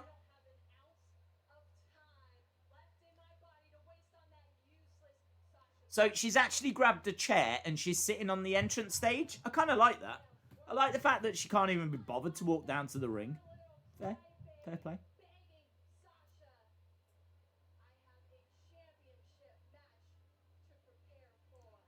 Bailey says she's got a championship match to prepare for. Against Nikki Cross. Bailey sucks. Give Sasha the title, says Finn's Universe. James Chadwick, welcome back. This is a perfect setup for someone to attack her from behind, says Gabriella. You can tell that Sasha is going to attack, says Brax the Beast.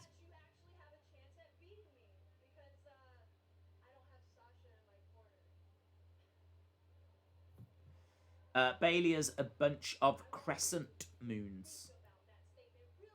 Is it something to do with Mandalorian, do you think? Is it something to do with Sasha being in Star Wars? Don't know.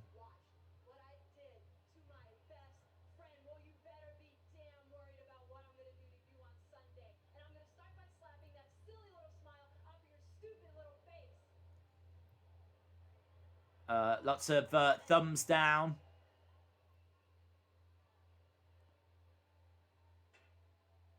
Bayley stands up, folds up the chair.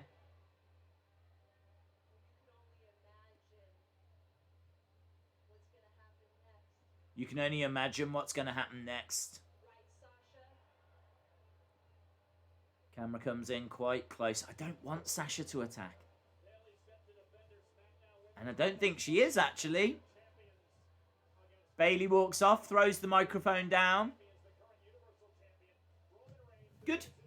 Yeah, I don't want Sasha to attack. She should be selling the injury. I don't want her to attack on Sunday either, if I'm being honest. I'd much rather have Alexa get involved.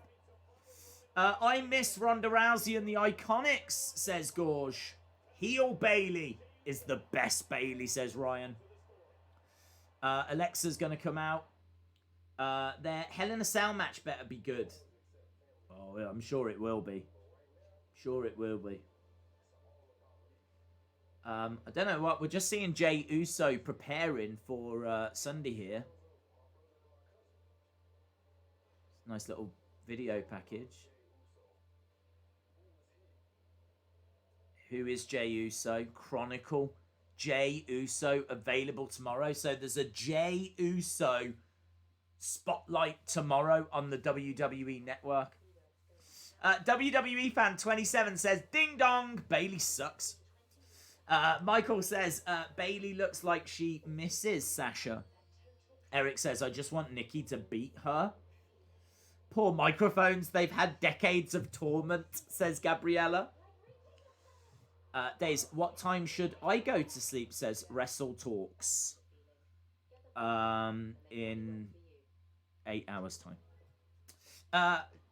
Days, do you think there will be a Sister Abigail at Clash of Champions or tonight? Sister Abigail as in the move? Or as in like an actual Sister Abigail? I don't think you see that tonight. I think that Alexa's seemingly turning into something along those lines. I would love it to be Sunday where we finally see her in her final form. Whatever she's ultimately going to transition into. I would like to see that at Clash of Champions. I think that would be awesome. Bayley, Nikki, lights go out. When they come back on, Alexa's in the ring in full-on Abby regalia or whatever. So, yeah, I'm hoping for something on Sunday. Alexa could beat Bayley in 1 second, says Alex. That would be difficult. Certainly if she was going to pin her.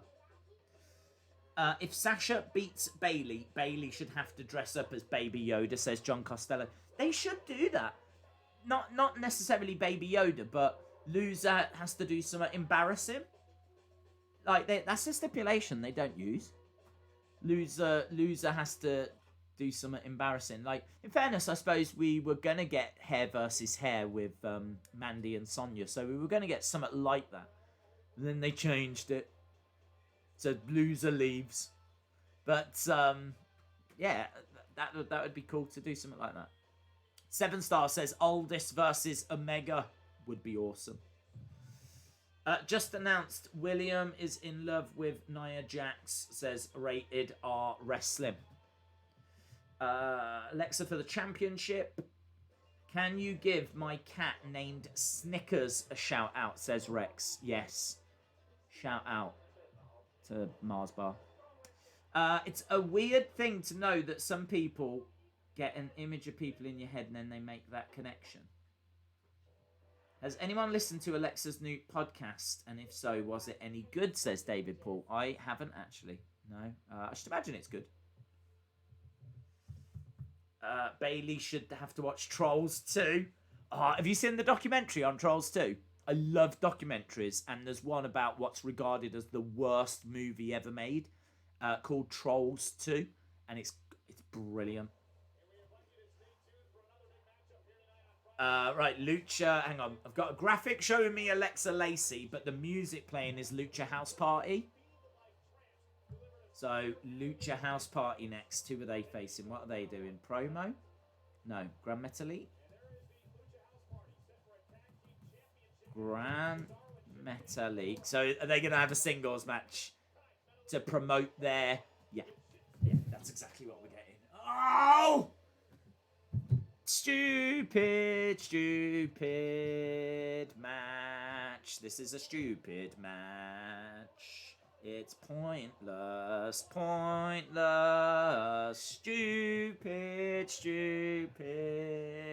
match. Nagamon pointless. Right. Grand Metalik versus Nakamura. The winner is going to get some of that sweet momentum.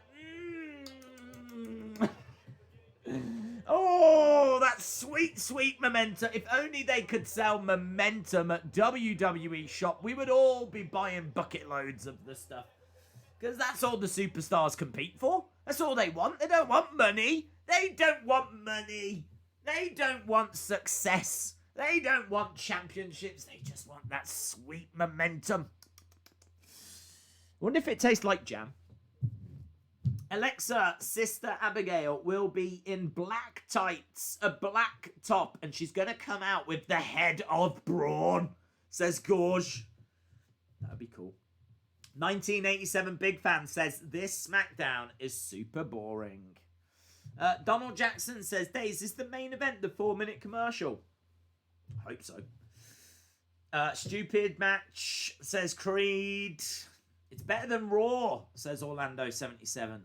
I don't know, dude. For me, the worst WWE shows are the boring WWE shows. I would sooner watch an awfully booked, outrageous, creative show like Raw was, where, you know, we're finally seeing Retribution and we're finding out their names and Akira Tozawa's being eaten by a shark and, do you know what I mean? Just like madness, non-stop madness. I'd sooner watch that than this SmackDown. This is the worst kind of show for me. The boring ones are the worst ones. And, I mean, what I will say is at least the action's been good. That first match, I didn't really pay it much attention, but I mean, it looked all right. Bailey promo was okay. I'm sure this match will be all right. It's just a go-home show, isn't it? It's just a go-home show. Does Grand Metalik think he's gold dust? Yeah, he's got black with gold highlights all down. Days, my laptop is named Laptop Larry. Can he get a shout out? Shout out to Laptop Larry. SmackDown has been disappointing, says Brony. Loser walks around a trash can saying my wrestling game is garbage, says Mike. I ain't into that drama, says Richard Manning. Lucha Bros versus Imperium, says Rated R Wrestling. They should have Retribution on SmackDown. It's not really an anti-WWE storyline if they don't. Who said that? Who are you? IntelliPower. Shout out to you. Apparently they can do what they want, where they want, whenever they want. So, I don't know. Perhaps they just don't want to. Perhaps they just don't want to. Perhaps they've caused enough carnage and they're just like, no, we're going to go to Chuck E. Cheese. Anthony says, Days, I predict that Jimmy Uso is going to return after Clash of Champions and face Roman. And Roman, which leads the Usos versus Roman, Hell in a Cell. I don't know, that'd be a handicap match. That wouldn't make much sense. You'd have to think the Usos would win that. I don't want to see Roman beating both of the Usos in Hell in a Cell. Over the top goes Grand Metalik, comes crashing down on Nakamura. Days, go to sleep. I'm not even tired. Why does it say on the end that only 12 people are watching? Perhaps only 12 people are watching, dude. It's been that bad of a show. It's been that bad of a show. I love Nakamura. I don't care how he's booked. Days, predictions for United tomorrow. Sancho looking likely to join. Is he looking likely to join? Last I heard, we were going to offer 90 million. They won 108 million. And we were going to go, here's 90. That's the last I heard. I wouldn't feel confident that they would accept that. Prediction tomorrow, maybe a draw. I don't know that we win. Brighton are doing all right. Kinshasa, knee to the back of the head. Oh, I just saw Cesaro's jacket, by the way. That's nice. Blue jacket. Nice fit in. I think it says Cesaro and maybe even Smackdown on it. It's a nice jacket. Kinshasa!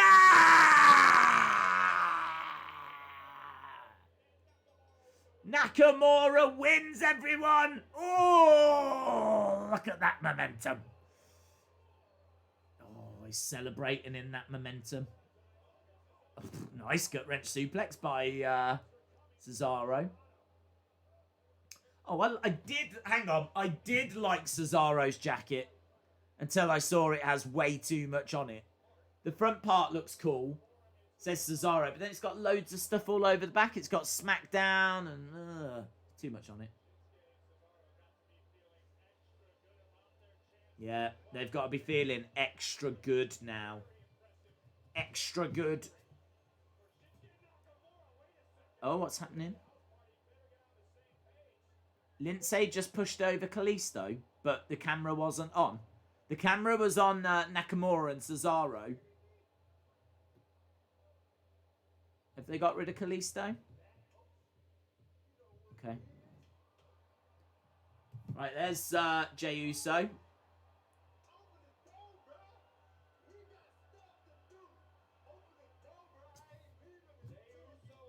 Oh, he's so annoying. He's turned into really annoying.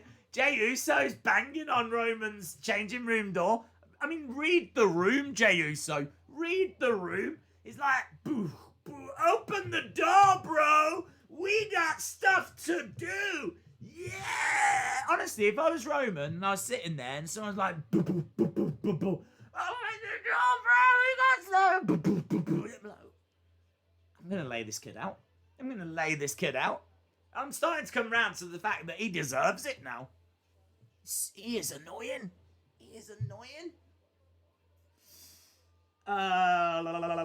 The party is over for Lucha House Party. Yeah, they're just going to have to be called Lucha House Clear Up now, aren't they? Surely the Fiend Roman will help at Hell in a Cell. Jey is annoying, says Robin.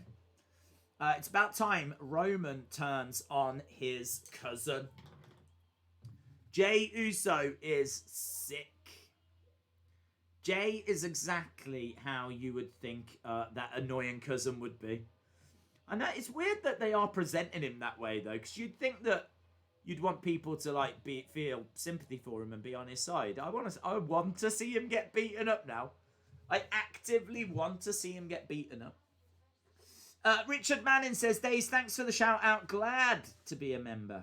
Appreciate the support, dude. I'm more than happy to shout you out. Thank you very much. Same to Huskers, the Big Boy, Sean Reset. Thank you to everyone that's joining us. Mark Clark says, Days, I think Sonya Deville is the mystery person from NXT. Oh.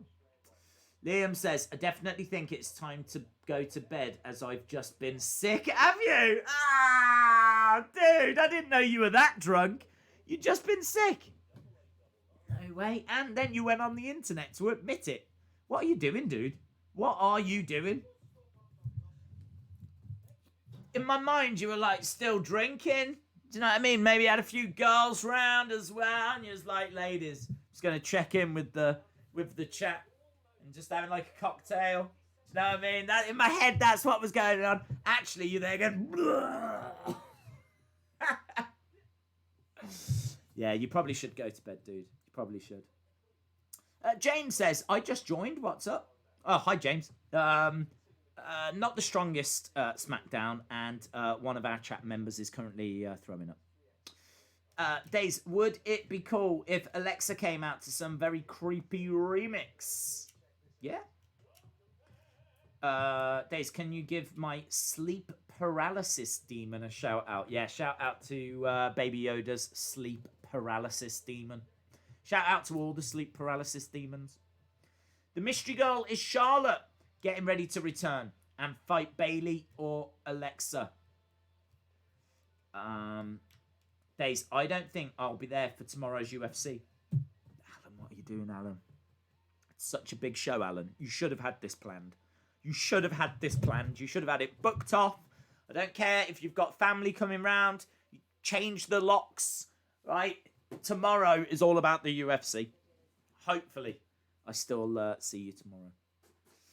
Ducky, shout out to you. Heather says, but wait, if Shinsuke won, then what about Sunday? Oh, hang on, what's this? Celebrating Road Warrior Animal, what's this?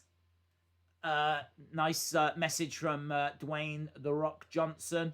Nice message from Triple H. Hogan as well. R.I.P. Animal, love you, my brother. I know you and Hawk have got a lot of unfinished business.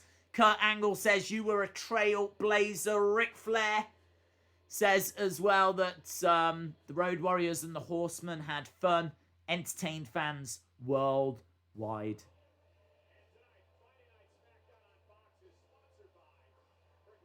Shame that there's not a video package showing like clips. It was just like tweets of what people had said. I wish they'd done a bit more. I mean, I can't be too critical because I didn't expect that, so at least they gave us that. But it would have been nice to have had a little more than that. I mean, like, can they not find 5 minutes on this show to just tell younger fans or new fans how important Legion of Doom and the Road Warriors actually were, you know? Who do you think goes to Raw and SmackDown for the draft? I honestly, I don't know. I honestly don't know because I think NXT's involved as well. Oh, there's Alpha.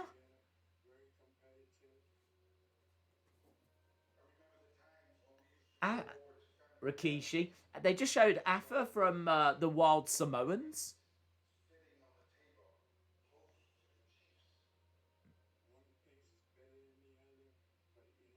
One kid thought he was better than the other. Sika, Roman Reigns, and Sika. There's Sika. So we've just seen both of the Wild Samoans. There's Jimmy Uso.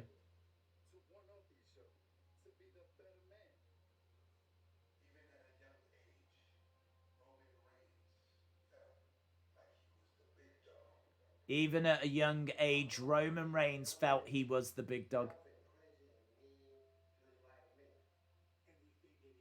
Why does Afa seem like he's in prison? He seems like he's in a room being questioned. Oh, is that Roman? In Hulk Hogan's arms?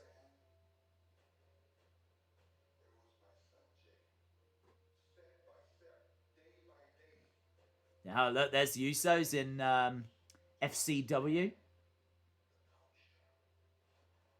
Brilliant tag team, Usos. I would say they're underrated. I think they're a little overshadowed by the New Day.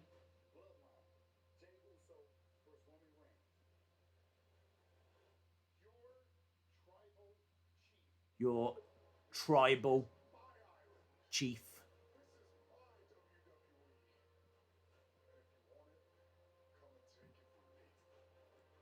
He's cool, isn't he? This is a great video package. This is a really great video package.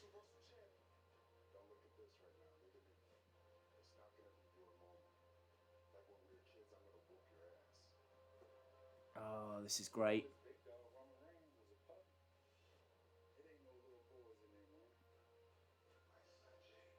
I love the fact they've got the Anoa'i family involved. Rikishi, Afa, Sika.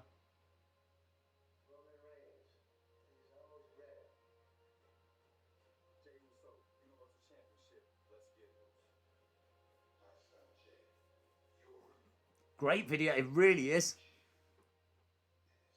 I'm not a fan of the Usos, but I think they are the best tag team of their generation, says Austin316. That is an incredible video package. That is incredible. So good to actually get the rest of the family involved. There was no Rock. But is the Rock coming?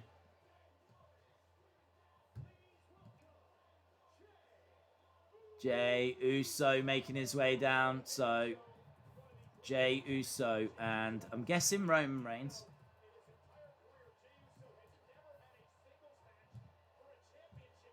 Jey Uso has never had a singles match for a championship.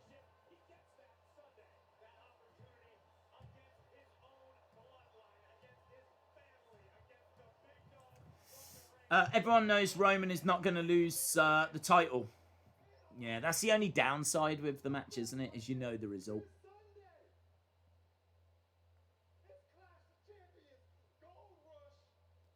Roman's actually just in his changing room with Heyman. Heyman on a little stool. You've got Roman on a sofa, and then on a little stool, you've got Paul Heyman.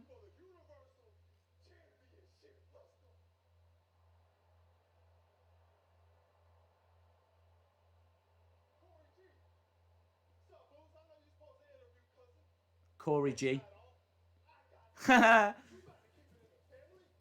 Jey Uso says, Corey G. I know you're going to be meant to be interviewing Roman, but have the night off. I'll do this. So, just showing us a clip from last week. Mo Jones says, why do they still use that dumb pic of Roman for his graphic? He looks confused and he's waiting for his mom to pick him up. Shout out to you, Mo Jones. Real American says, I see this turning into a family feud in which The Rock has to settle it.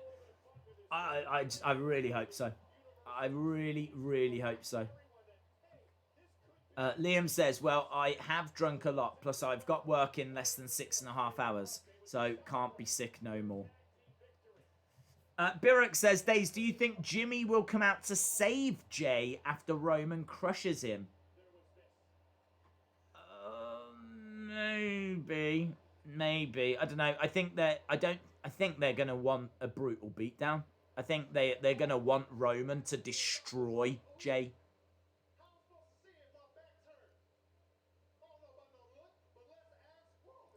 Jay says, let's ask Roman about that look. So, Jay wants to get an answer about why Roman gave him that little dirty look.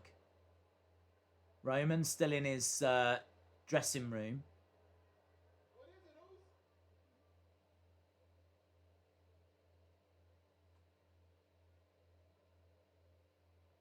Okay, what's happening here? Is Jay waiting for Roman?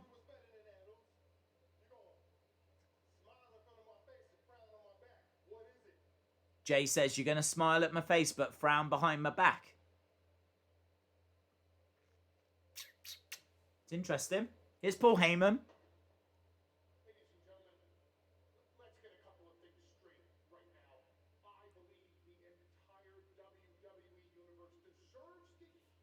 I believe the universe deserves to hear what Roman has got to say in the ring.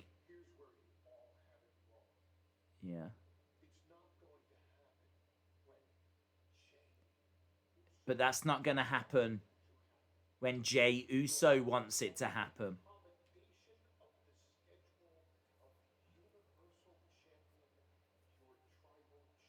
Your tribal chief. They're really hammering that tribal chief thing. This is easily the best part of the show tonight. With that video package as well. It's very interesting. Yeah. Tonight. Okay, so Roman is going to talk to Jey Uso tonight, but it's not happening on Jey Uso's time. So we've just got to wait for... Jay's like... Oh, right. Apparently Roman's changed his number.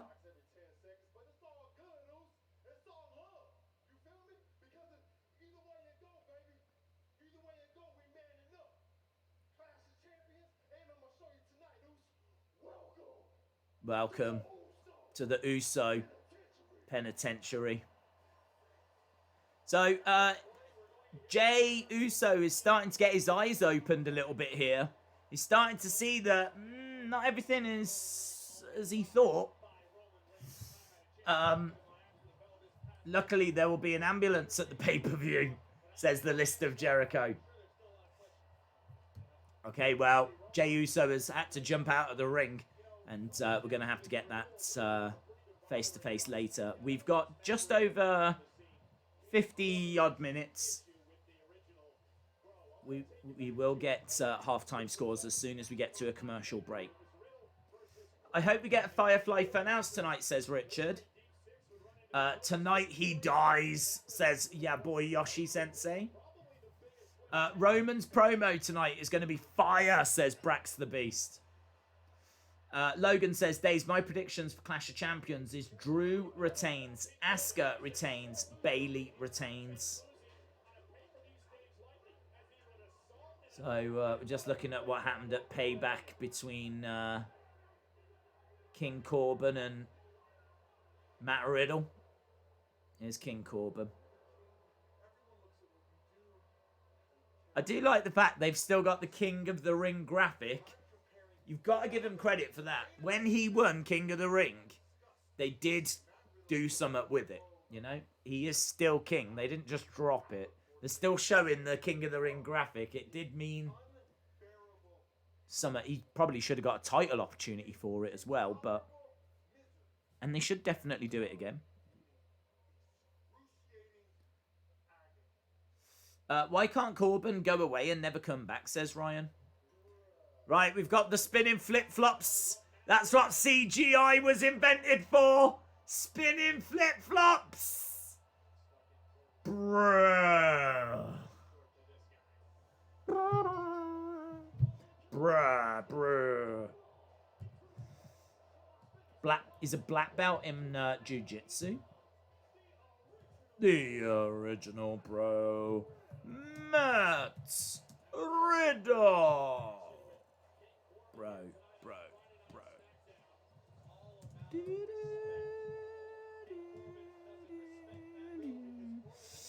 The floating flip-flops. They're cool, aren't they?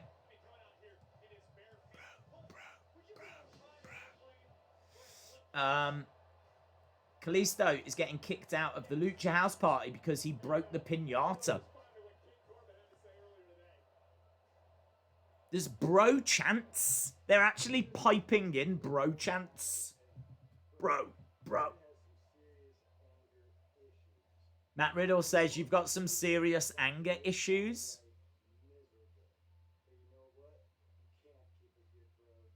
You can't keep a good bro down.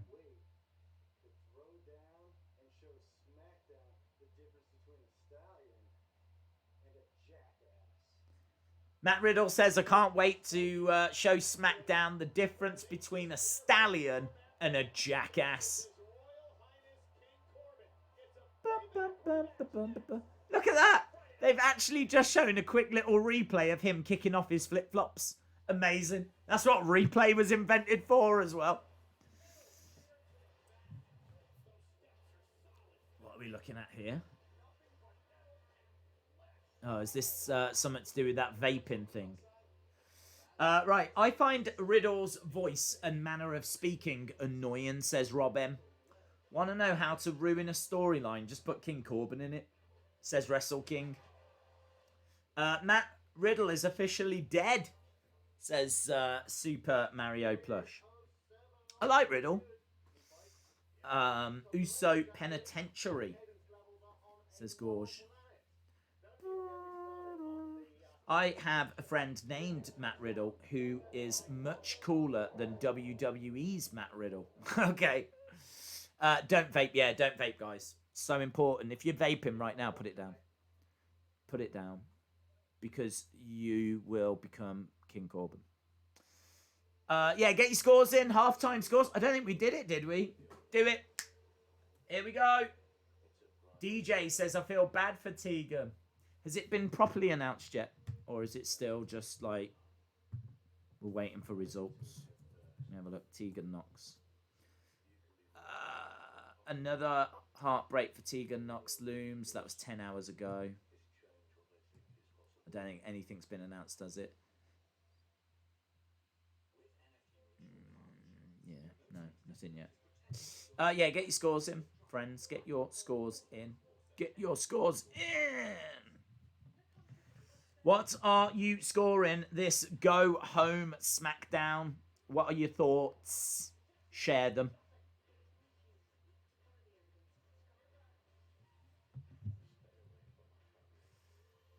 What do you think of the show?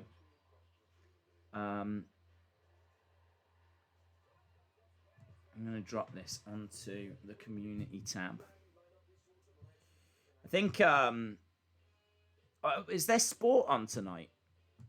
Is there, because I can see it being like potentially quite, I don't know if they're just not bothered about it. I've got a feeling like Matt Riddle, King Corbin, you'd expect something a bit more exciting than that. I thought that last segment was really good, but the rest of it is just little touches for Clash of Champions. It's just a proper go-home show. It doesn't feel like there's been tons of effort that's been put into this show, if I'm being honest.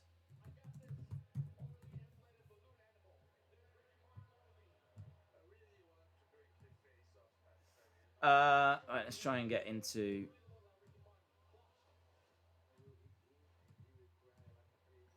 9.4 says Brendan.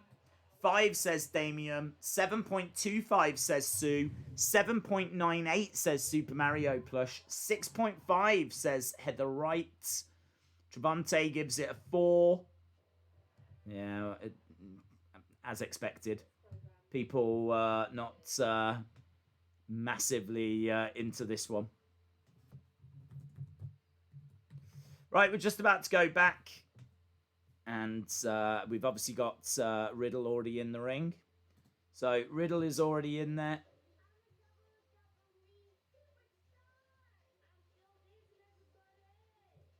We've just got a little advert right now.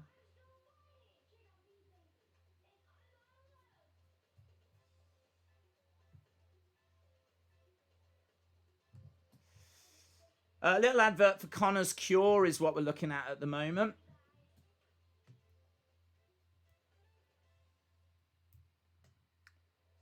Okay, and we're just about to go back. Let's try and jump into the chat again. Joaquin says, Days, if they want me to stop vaping, then they better make Raw better. Right, let's try and quickly read some of these. So Zarom says 4. Dallas Stars fan says 6.97. Greg says 5. Jason says 6. Luke says 4. William says 4. Mandy says 7.3. Super Mario Plush says joking, 7 out of 10. James Knight says 6.5. Sue Haynes says Roman Reigns is awesome. Birrock GTS says 7. Wrestling Days fan says 6.75. Tyler says 7. Brony says 6.75. Lauren says 7. Travante says 4. James Chadwick says 5. Finn's Universe says 1. Heather Wright says 6.5. Super Mario Plush 7.98. Gotta say, some of these scores are a little bit higher than what I was expecting to see, actually. I wasn't expecting to see them as high as what some of them are. I think this show's been a bit dull. And by a bit dull, I mean very dull. Painfully dull.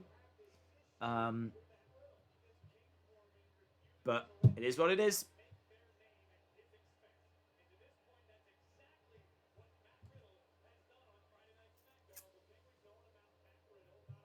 Right, King Corbin about to step into the ring. Riddle is already in there. Even these entrances seem to be taking a while. There's literally nothing to talk about. I mean, we just had Matt Riddle entrance, took a while. Then we went to commercial. We've come back from commercial. You would have expected King Corbin to already be in the ring. He wasn't. We've now got to watch a King Corbin entrance. Matt Riddle goes over, starts unloading.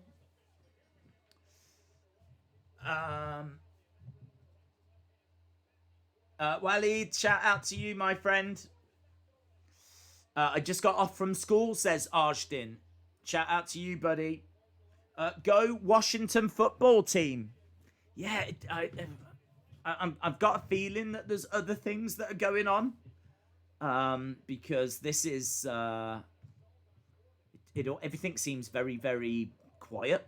Everything feels very subdued. There's not really much buzz or excitement, is there? I mean, it's a go home show. We kind of expected it.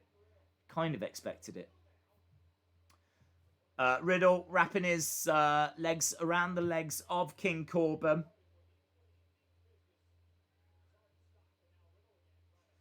Riddle looking for a Kimura hold. Armbar.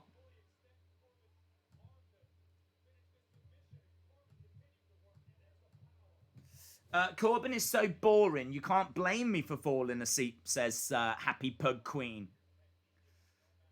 Only good thing about Corbin is his finisher, the end of days, says Tony. Brandon says the NBA and the NHL are on right now. Right. Yeah, I just kind of get that feeling that things are a bit quieter tonight. And I kind of get the feeling that WWE know that as well. And I don't think they're necessarily really going all out to try and win over any fans. I think they're just putting final touches towards this weekend. John says it feels like WWE has forgotten how to promote a pay-per-view. Tyler says, let's go Lightning.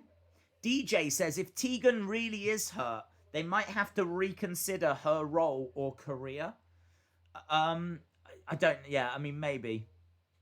Maybe, because I think she's got a lot of promise, but she's getting injured way too much, isn't she?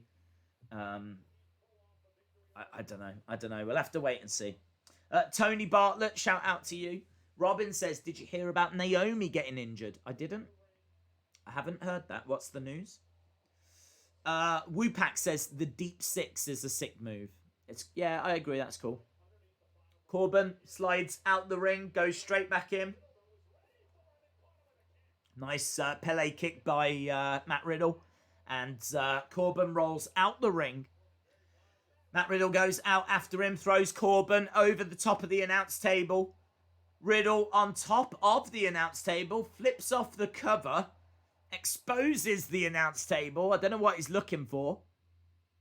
Well, he didn't get it. Let's go Dallas Stars, says Dallas Stars fan. The show is just freaking boring. This match isn't half bad, says William. Naomi had surgery yesterday. Well, okay. I don't think I saw any reports on that. King Corbin deserves nothing, says Mandy. For me, SmackDown has been one of the most boring shows out of the three for a while now. I don't know. I feel like straight after SummerSlam and the build to Payback, it was very good. I think like Roman coming back and Alexa, I think was very intriguing. I think those two things in particular were very interesting. But they haven't really got anything else that's going on that's that good. I mean, the Intercontinental thing I'm on board with. But the only problem there is I just didn't need what they gave us tonight. I think the tag division's awful. I think the tag division's awful on all of the brands.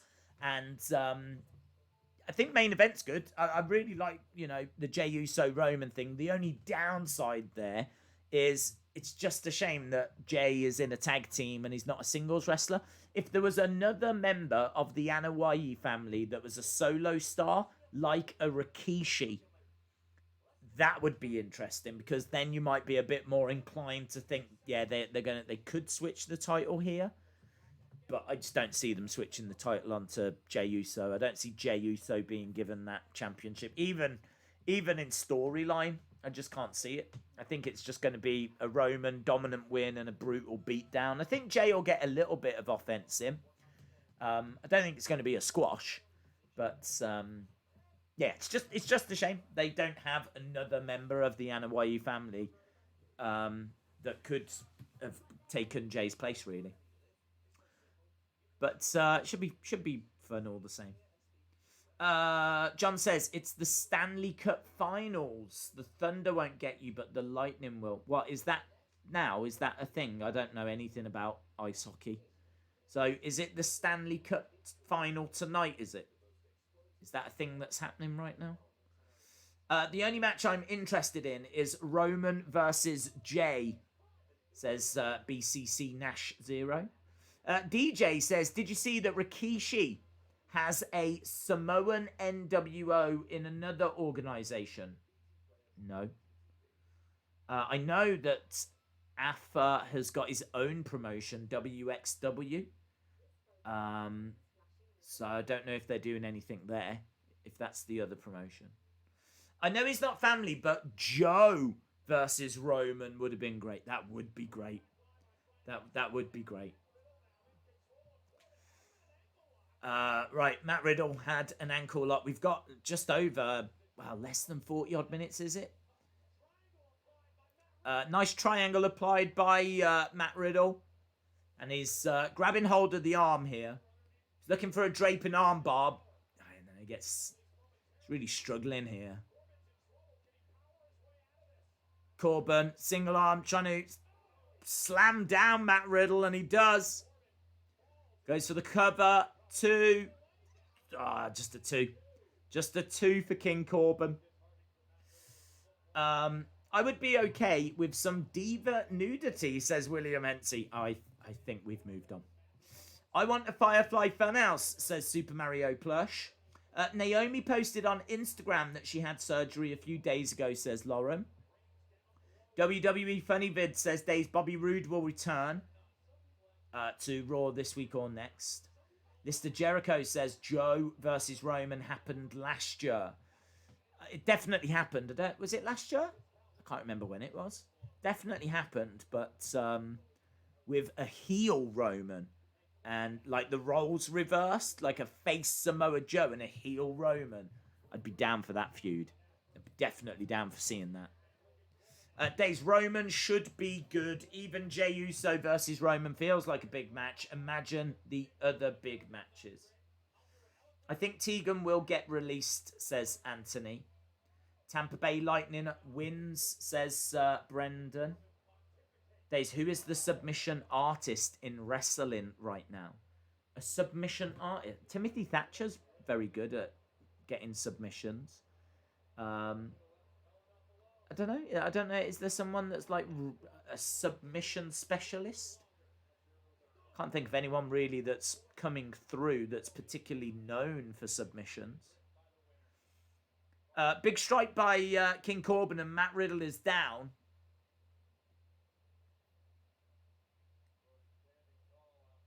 Corbin standing over Riddle, goes against the ropes, and Riddle just collapses down. Alexa versus Lacey is going to be interesting tonight. They're called the Samoan Dynasty, and they're in All Pro Wrestling. Okay, cool. Corbin in the corner. Here we go, Riddle charging over. Big forearm strike by Riddle. Goes against the ropes. Big forearm strike again. Yeah, big. Suplex by the original bro. Goes for a kick. Standing moonsault. Corbin moves out the way into a senton. Crashes down on Corbin. Big kick. Goes for the cover. 2. Kick out. Kick out. By King Corbin. Is Gulak a specialist? I don't think so. I don't even know where he is. Where is he? Do you remember he left and then like they re-signed him and then they just haven't used him? I don't know where he is. Matt Riddle. Nice submission by Riddle here. Into a headlock. So Corbin's got up to his feet. He's got over to the ropes. He has to break that, but kicked by Riddle. Spin, looking for a knee strike. Couldn't get it. Deep 6 by Corbin. Deep 6. 2. Shoulder up by Riddle. Days, how could you forget about Kushida? NXT have done a very good job of trying to get us to forget about Kushida, mate. Tony says, hard to please some people. WWE fans are the worst. All they do is complain. I don't know what that's a reference to, Tony. Days, who do you think is NXT? Gulak's in NXT. Is he? Straight up serious. I have not seen him. I have not seen him in NXT, and we've watched it every week. So if he's gone down, he's not in any active storyline at the moment. Knee strike by Riddle. Corbin goes down.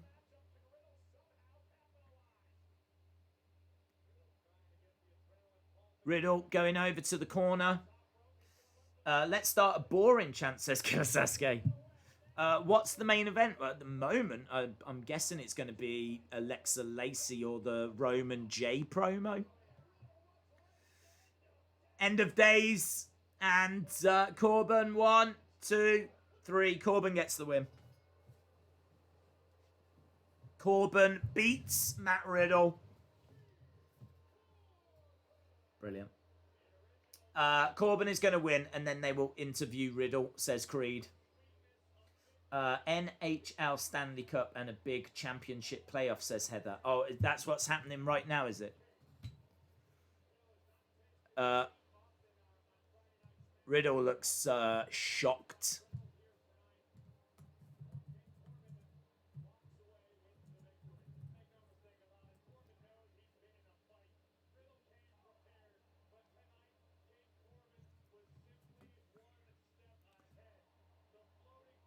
Yeah, the flighting bro. He got his knees up.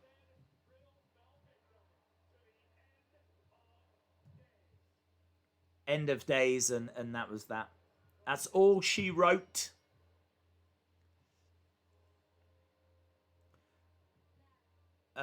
Riddle looks very disappointed, as you would imagine.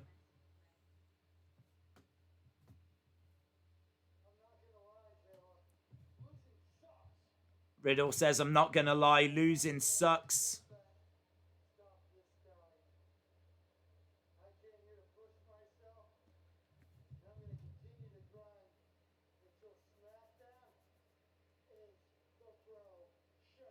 I'm going to continue to grind until Smackdown is the bro show. There we go.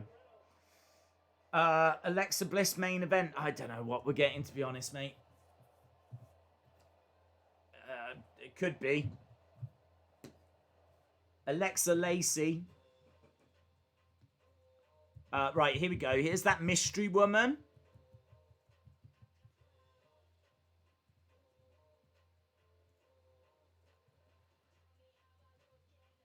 Writing on the window.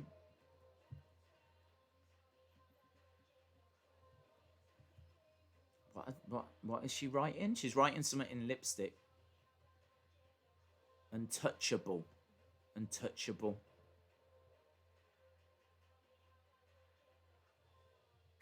I mean, it looks to me like it's Carmella. Right. Alexa's coming out now, so I don't know if that is going to be our main event.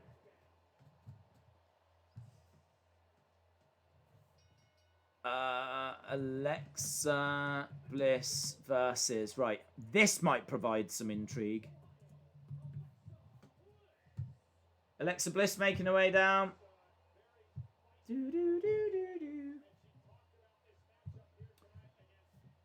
I still say that the mystery girl is Big Show. Well, it's the Big Show.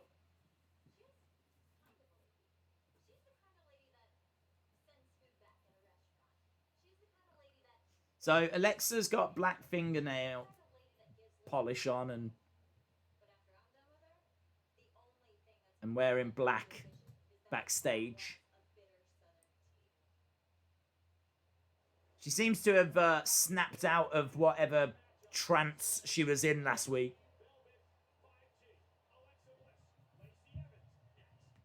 What's the t-shirt say? Healed with bliss. Lol. Bliss is yummy. Since there is a second COVID wave, does that mean Roman will have to leave again soon? That's a really good question. That's a really good question. I wonder if that has an impact this weekend. Could be an interesting little swerve, couldn't it? It's a big, bad show tonight, says Super Mario Plush. It's been a long time since we've seen the Fiend. Can you give my dog Daisy a shout out? Shout out to Daisy. The mystery girl is either Charlotte or Nikki Bella. You know you can look, but you can't touch, says Gorge Mugal. No one say the Fiend. Yeah, no one say the Fiend, otherwise she will freak out. Alexa should win. Alexa should win. I don't know what they're doing in regards to this show and Alexa. I mean, I feel like she is obviously changing, but she hasn't got a match made for Clash of Champions. Nikki Cross isn't around here. I don't know. Hard to know what we're going to see now. I'm intrigued by it. I think that the Fiend gets mentioned. I think she goes into that trance. I think she's going to hit Sister Abigail, and then there's a chance she's going to wander off again. I'd like to think we will get more than that, but I don't know. This hasn't been a show where that's exceeded any expectations, so maybe we won't, unfortunately. I hope the Fiend arrives. I'm not expecting to see the Fiend. Be cool if we do.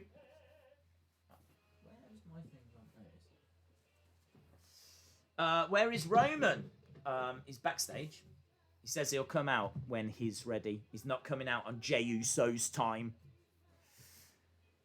The mystery woman isn't Charlotte. They're built totally different. I don't think it's Charlotte either. I don't think Charlotte needs a repackage.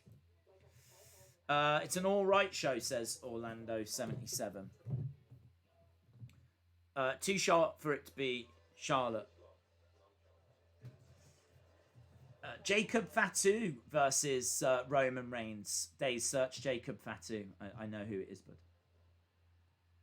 that would be good. But he's not under a WWE contract. The mystery girl is clearly Linda McMahon. Eric, shout out to you. It's almost 5 a.m. says Ryan. Well, it's 1:30 here, and this show is a struggle to get through. I'm not going to lie. There's nothing for us to have fun with. There's nothing for us to talk about. It's just, this is the kind of show that I dread. This is the kind of show that I don't enjoy. These shows that just drag and they don't matter and they don't mean anything and very little happens. If you hadn't seen this show tonight, it wouldn't have mattered. You haven't missed anything.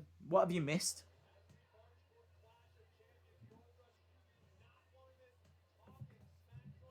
Talking Smack is on tomorrow. Do you think the mystery lady is someone new? No, I think it's Carmella. What show is better, NXT, SmackDown, or Raw? If I had to rewatch one show from this week, I'd rewatch Raw. It was so bad it became good.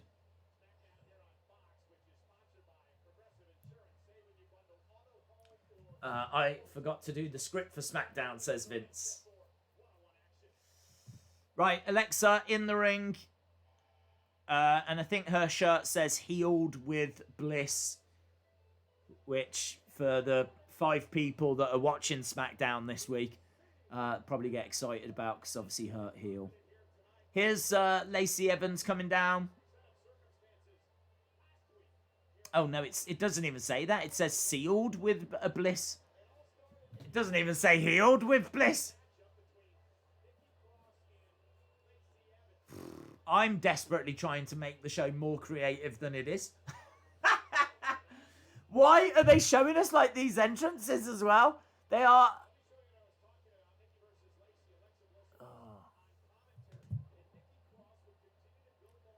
why did they take Sassy from her name? I hate go-home shows, says John. I heard they're going to make it earlier. I hope that's true. This is why I watch New Japan. Yeah. Yeah, we're seeing Alexa Bliss going into that trance. She does hit Sister Abigail very well, though.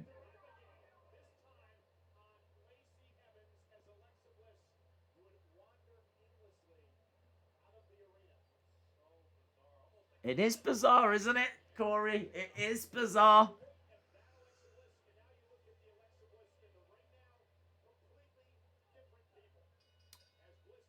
Bliss versus Lacey. So Michael Cole saying, just look at the Alexa Bliss that's in the ring right now. Completely different person.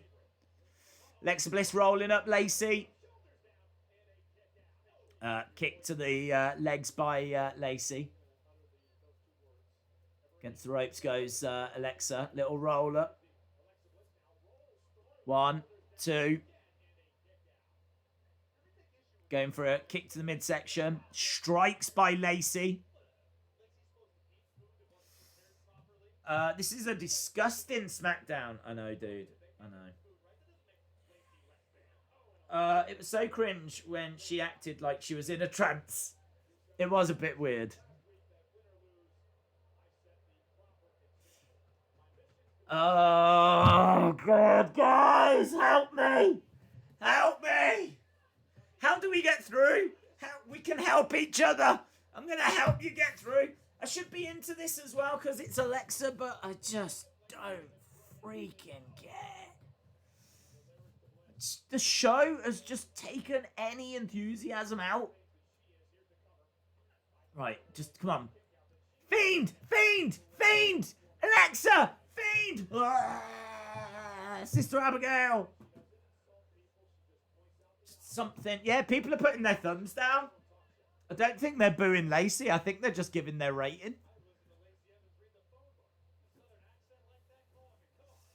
Right.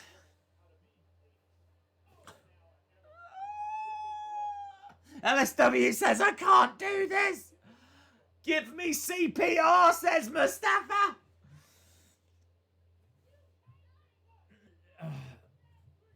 Lacey had Alexa over by the ropes. 1, 2. Alexa kicks out. Alexa kicks out. Lacey kicks Alexa in the side of the head. Into the turnbuckle. Gorilla Press. Shout out to you, Gorilla Press. Always here with support and love. If ever we needed support and love, it's right now. It's meant to be Friday. This is meant to be that great Friday feeling. Do you know what I mean? It's meant to be like, yeah.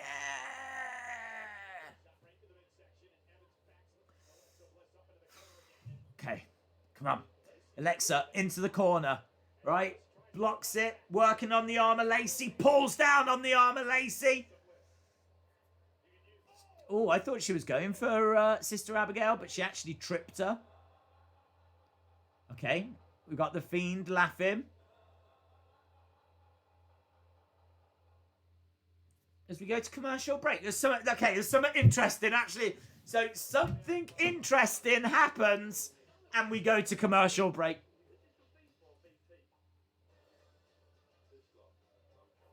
Brilliant.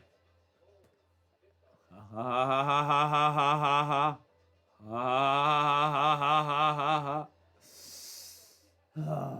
my gosh. Fiend laughing? Yeah. The Fiend is on screen. No. It's commercial. Commercial. Laughy laugher. Lafty laughter.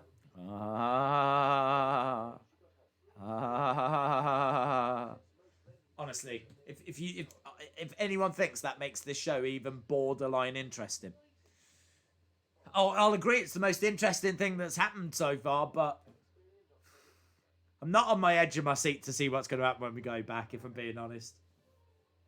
I don't think anything... Do you know why? Because I don't think anything's going to happen. We might go back. She might have just walked off. She might have just, like... she might be in a trance again. Oh, God. He's ruined it. Now we're not even going to get a match. We'll go back and she's, like, just walking off. Oh. Damn commercials. Daisy, you starting a lawnmower?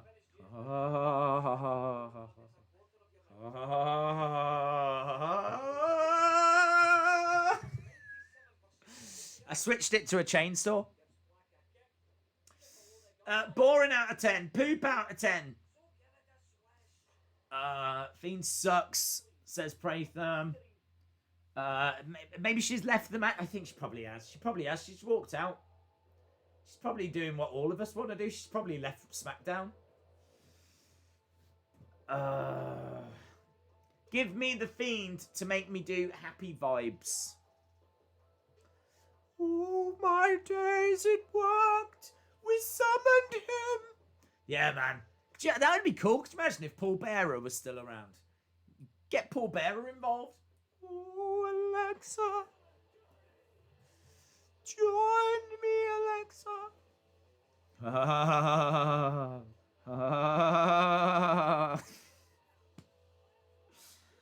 Oh, come on.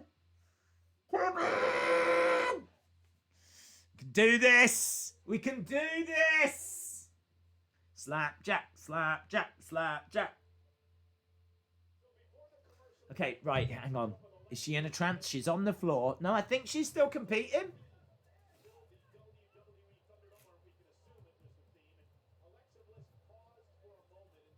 Alexa paused. BBY PSI says, Days, the Fiend is behind you. Don't turn around. Don't turn around, because you're going to hear my heart beating. Don't turn around, because you're going to see me crying. Just walk away. Right, we've got Alexa down. She's not in a trance, so that's good news. The laughter stopped. So we got the Fiend laughing for no reason. Oh, it's silly. This is silly. Lacey blows a kiss to the referee. That's nice. Give us Tuck. Give us Tuck. Give us Tuck. David says, did Bray Wyatt laugh like that when he was a baby? Yeah. Oh my God, what's wrong with this? Can we send this back? I think it's broken. Look what happens when I tickle it. It's a weird baby. It's a weird baby. I don't want it anymore. Please don't throw babies. Thank you. They should do that. Instead of like, don't vape. Don't chuck babies over your head if they laugh weird. Oh, into the corner goes Alexa. Shouldn't she be in a trance? She goes in a trance when she hears the name The Fiend, but when she hears him laugh, she's perfectly fine. What's this about? She should be in a trance. You should be in a trance. I don't know, how do these trances work? Don't even know how they work anymore. Knees coming in by Lacey. Leg sweep by Lacey. Bum, bum, ba-dum, ba-dum, bum. Nice drop kick by Lacey. Alexa goes on the outside. Lacey lying in the ring. Bum, ba, bum, bum, bum, bum. We got a real close-up of Lacey's face then. If you had any questions about Lacey's face, they've just been answered. So we got real close. 1, 2, kick out by Alexa, guys. 1, 2, another kick out by Alexa, guys. 1, 2, a third kick out by Alexa, guys. I never understand why wrestlers do that. Why do they bother going back for the pin again and again? What's the point? You didn't get it the first time. Why are you going to get it the second? You haven't done anything different. Never understood that. Alexa with a clothesline. Down goes Lacey. And again. Slap. Drop kick by Alexa. Lacey goes down. How long have we got? We've got 16 minutes.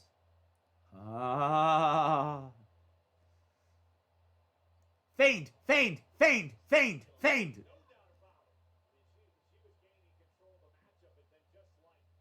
Yeah, she was struggling.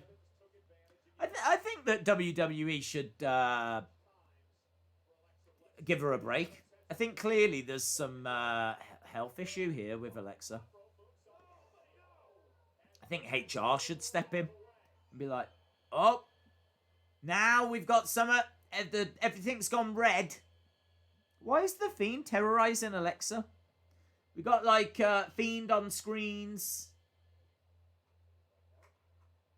This is silly. This is silly.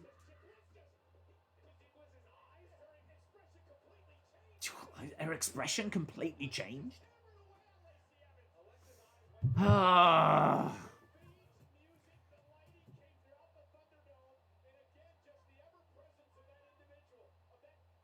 Kicks coming in.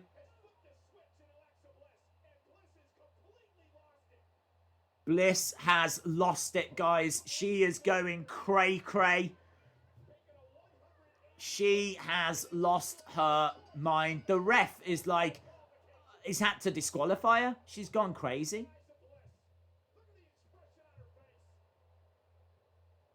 Red light rage. It flipped a switch. She is so crazed. She's got Lacey Evans outside. Sister Abigail. Give her a kiss. Boom. There we go. Sister Abigail. Bliss rolls into the ring. Hair is a right mess. I'm sorry to say that. Her hair is a right mess. Let me in. Here's Fiendy. Fiendy on the screeny. Alexa smiles. Oh, she's pleased. At least she's happy. At least someone's happy with this SmackDown. Dun dun dun dun dun dun dun dun dun dun dun. The music doesn't really fit anymore, does it? Dun dun dun. Now Roman doesn't care. Superman punch it, Roman. Superman punch this freak.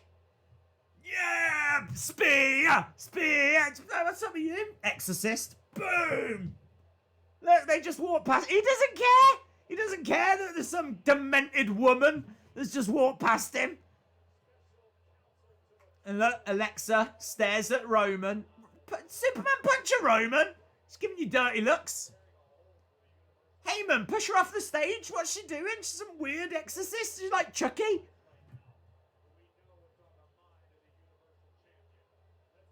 Is she going to go after the Universal title? What's happening? Dun dun dun. Gorilla Press says, let me in. Look at her. Just look at her. What's going on?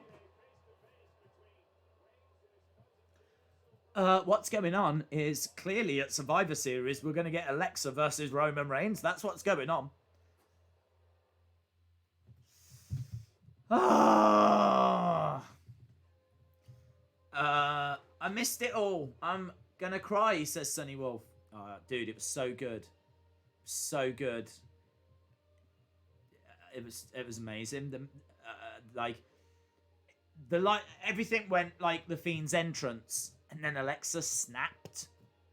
And she then did a Sister Abigail. Her hair was a mess. She smiled. She walked up the entrance ramp. She walked past Roman. She stared at Roman and then she left. Roman, Fiend is going to get you, says Butterspark. I love it, says Mikkel. Says LSW. Hayden says, this is awesome. Alan says, imagine Alexa Bliss, mandible claws, Roman Reigns. It would be scenes. Days, why didn't you like it? I'm just bored of it. It's just so cheesy. I personally don't even think this is being done very well now. I mean, like, saying the word The Fiend and she goes into a trance and just walks away is a bit like... And then, like, now she's having a match and The Fiend laughs. And then you get, like, the Fiend entrance, and that's now making a snap. And I understand they've got to tell the story that, you know, she's transitioning and she's, you know, changing and everything. But, I don't know, I just think there's better ways of doing it, to be honest. I just think there's less cheesy ways of doing it. You could have done something more subtle. Something more subtle would have been a little bit better. Still could have got the exact same result. So, yeah, I just don't know. Because, I mean, you have to ask the question, who's running, what's going on in WWE? Like, how are Retribution attacking all the time? How is now The Fiend just changing graphics? And what's going on? There needs to be some big questions about this company. The company's completely lost control. It's like the inmates are now running the asylum. Like, the prisoners have taken over the prison. And literally anything's happening and there's no structure anymore. I need structure. I'm someone that likes structure and rules. I can't cope with all these people just doing what they want when they want.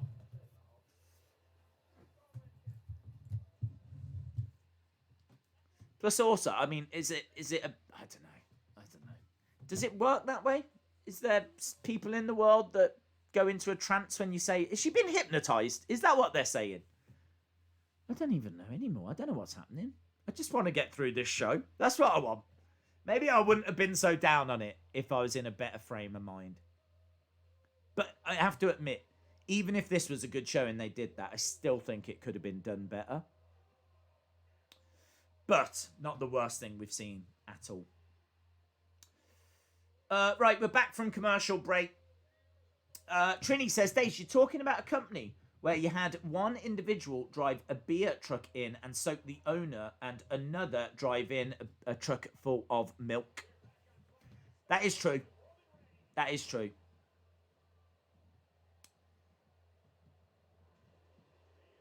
Right, Roman in the ring. So it looks like we're getting this face-to-face right now.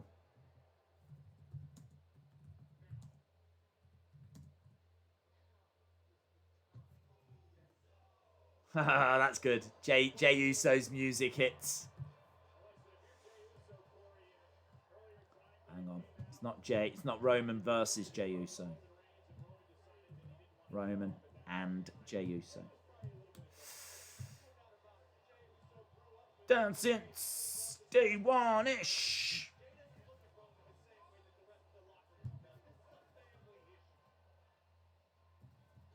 Dave's question, how would you do the Alexa Bliss stuff? I don't mind the fact that she's turning and changing.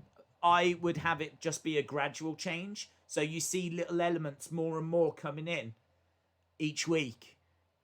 I don't know that I would do the, you know, you say the word the Fiend or you hear the laughing and she changes. I wouldn't necessarily do that. I would just keep her. Just every week you see her and something else has been brought in. So it's like, what's this week? You know, and then ultimately we get to where she's getting to. Right, Roman says you wouldn't know what to do with this title.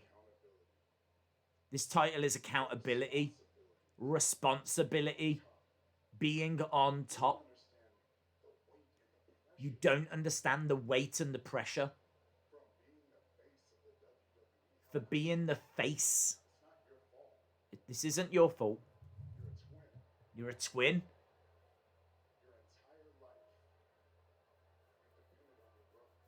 Your entire life you competed with your brother.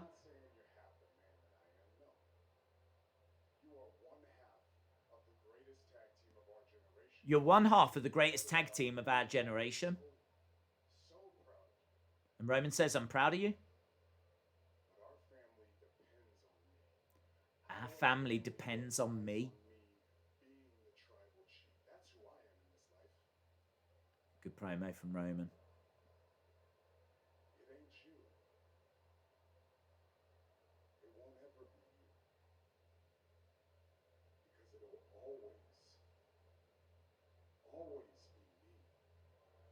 It's not you. It'll never be you. It'll always be me.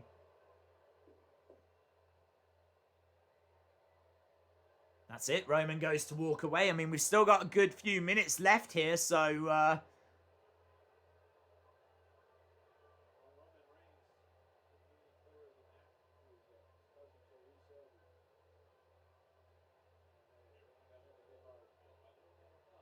Roman walking away. Uso. He's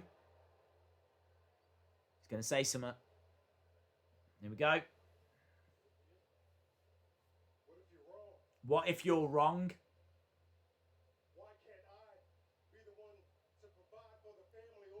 Why can't I be the one to provide?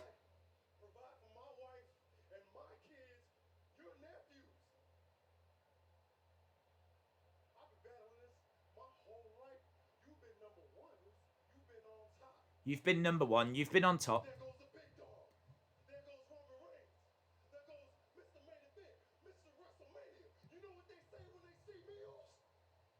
Oh, he's firing. He's going, man. He's going. Do you know what they say when they see me? They say, which one are you?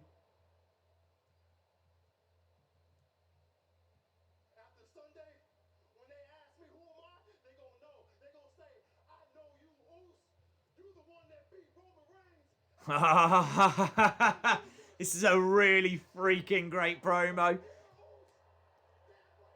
That is a really great promo. Jey Uso says, when they see you, they know you as Mr. WrestleMania. They know you as the main event. When they see me, they just ask, which one are you? Well, they'll know who I am after this Sunday. They'll know me as the guy that beat Roman Reigns to become the Universal Champion. You might want to watch his back here. How long have we got? Oh, Roman. Superman punch. Superman punch.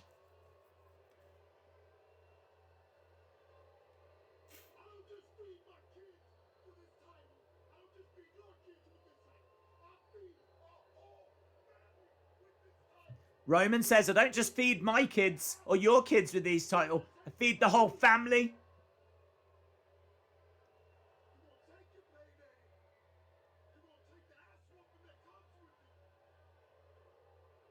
This is so good. This is really flipping good.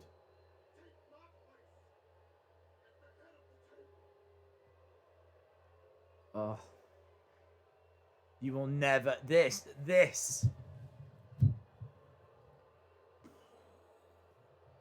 is real. This is emotion. This is good storytelling. It's solid. Makes sense. Well executed. Don't come at me with that Alexa Bliss stuff.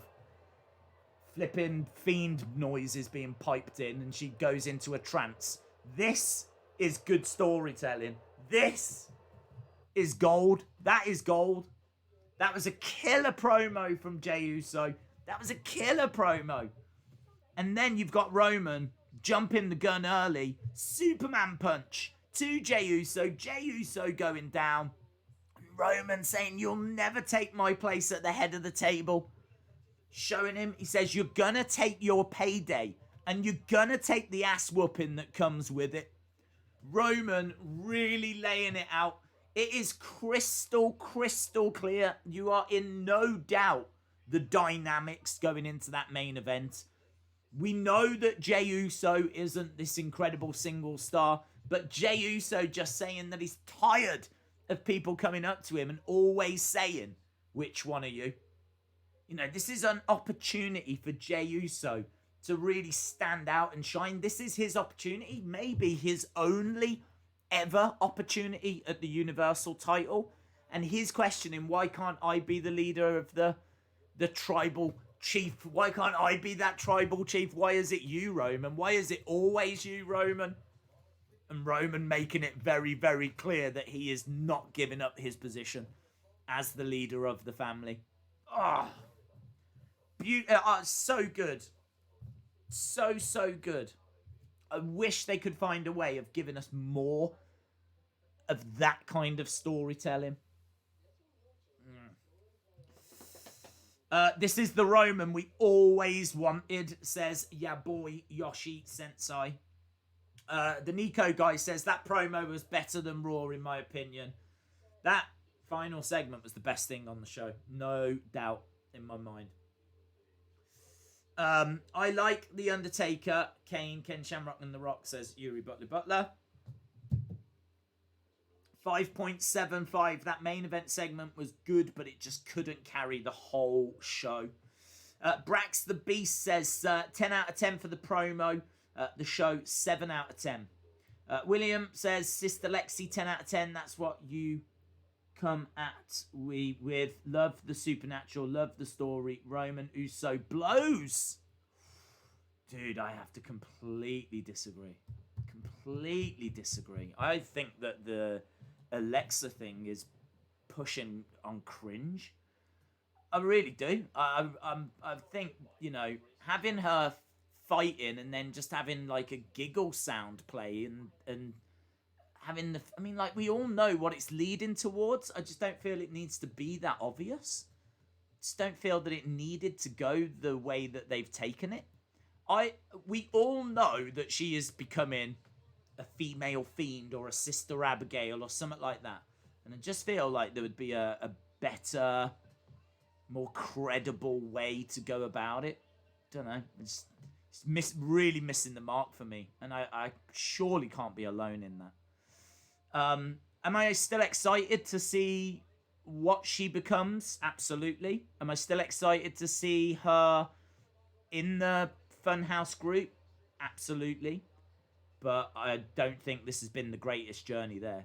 I think, as we said, even last week, where, you know, the Fiend and she goes into a trance, it's a bit... I got question mark. Well, not question marks. I'm not feeling it. But I'm definitely feeling that. Definitely feeling that Roman Jey Uso thing. The storytelling in it is so impressive. So impressive. Stephen Somerville said, who is meant to be the top face on SmackDown in the women's division? If you only have Sasha and Nikki and that's it, who from Raw would come over? Who is meant to be the top face in the SmackDown women's division? Well, I don't know. I mean, we're on the verge of a draft. I suppose now you would say it's Sasha, because I'm guessing she's turned. Eric says, let's be honest, this is really just getting Jey Uso over, in my opinion. WWE NXT UK Takeover Dublin has been pushed back again. Not massively surprised at that. It's been pushed back quite a few times. John Elite says, what an ending. 8 out of 10. I can't wait for Clash of Champions. Trini says, I respect your opinion, but on this one, I'm going to humbly disagree. That's fine. Heather says, I agree. The Rock is pretty much the head of the Samoan dynasty, not Roman. Dixon says, now it's 100% Carmella. Well, I can't say 100%, but I can certainly say that I'm very, very confident. Very, very confident that it is. 10 out of 10 because of Alexa, says John Cena. Days, I didn't hear the giggle. The Fiend giggle was just before the commercial break. And then when we came back, she was fine. So seemingly she goes into a trance when she hears the word the Fiend. But she doesn't when she hears the Fiend giggle. But then she does when the Fiend is on the screen with his entrance. I don't even know. I don't even know anymore. I don't know. She's transitioning. She's changing into whatever she's going to become. How does Roman taste? Asks Butterspark. I have no idea what you're on about. Bailey is the face and heel, says Paul B. I'm sick of the Fiend, says Eric. Update on the show so far. The show's finished, buddy. The show is done.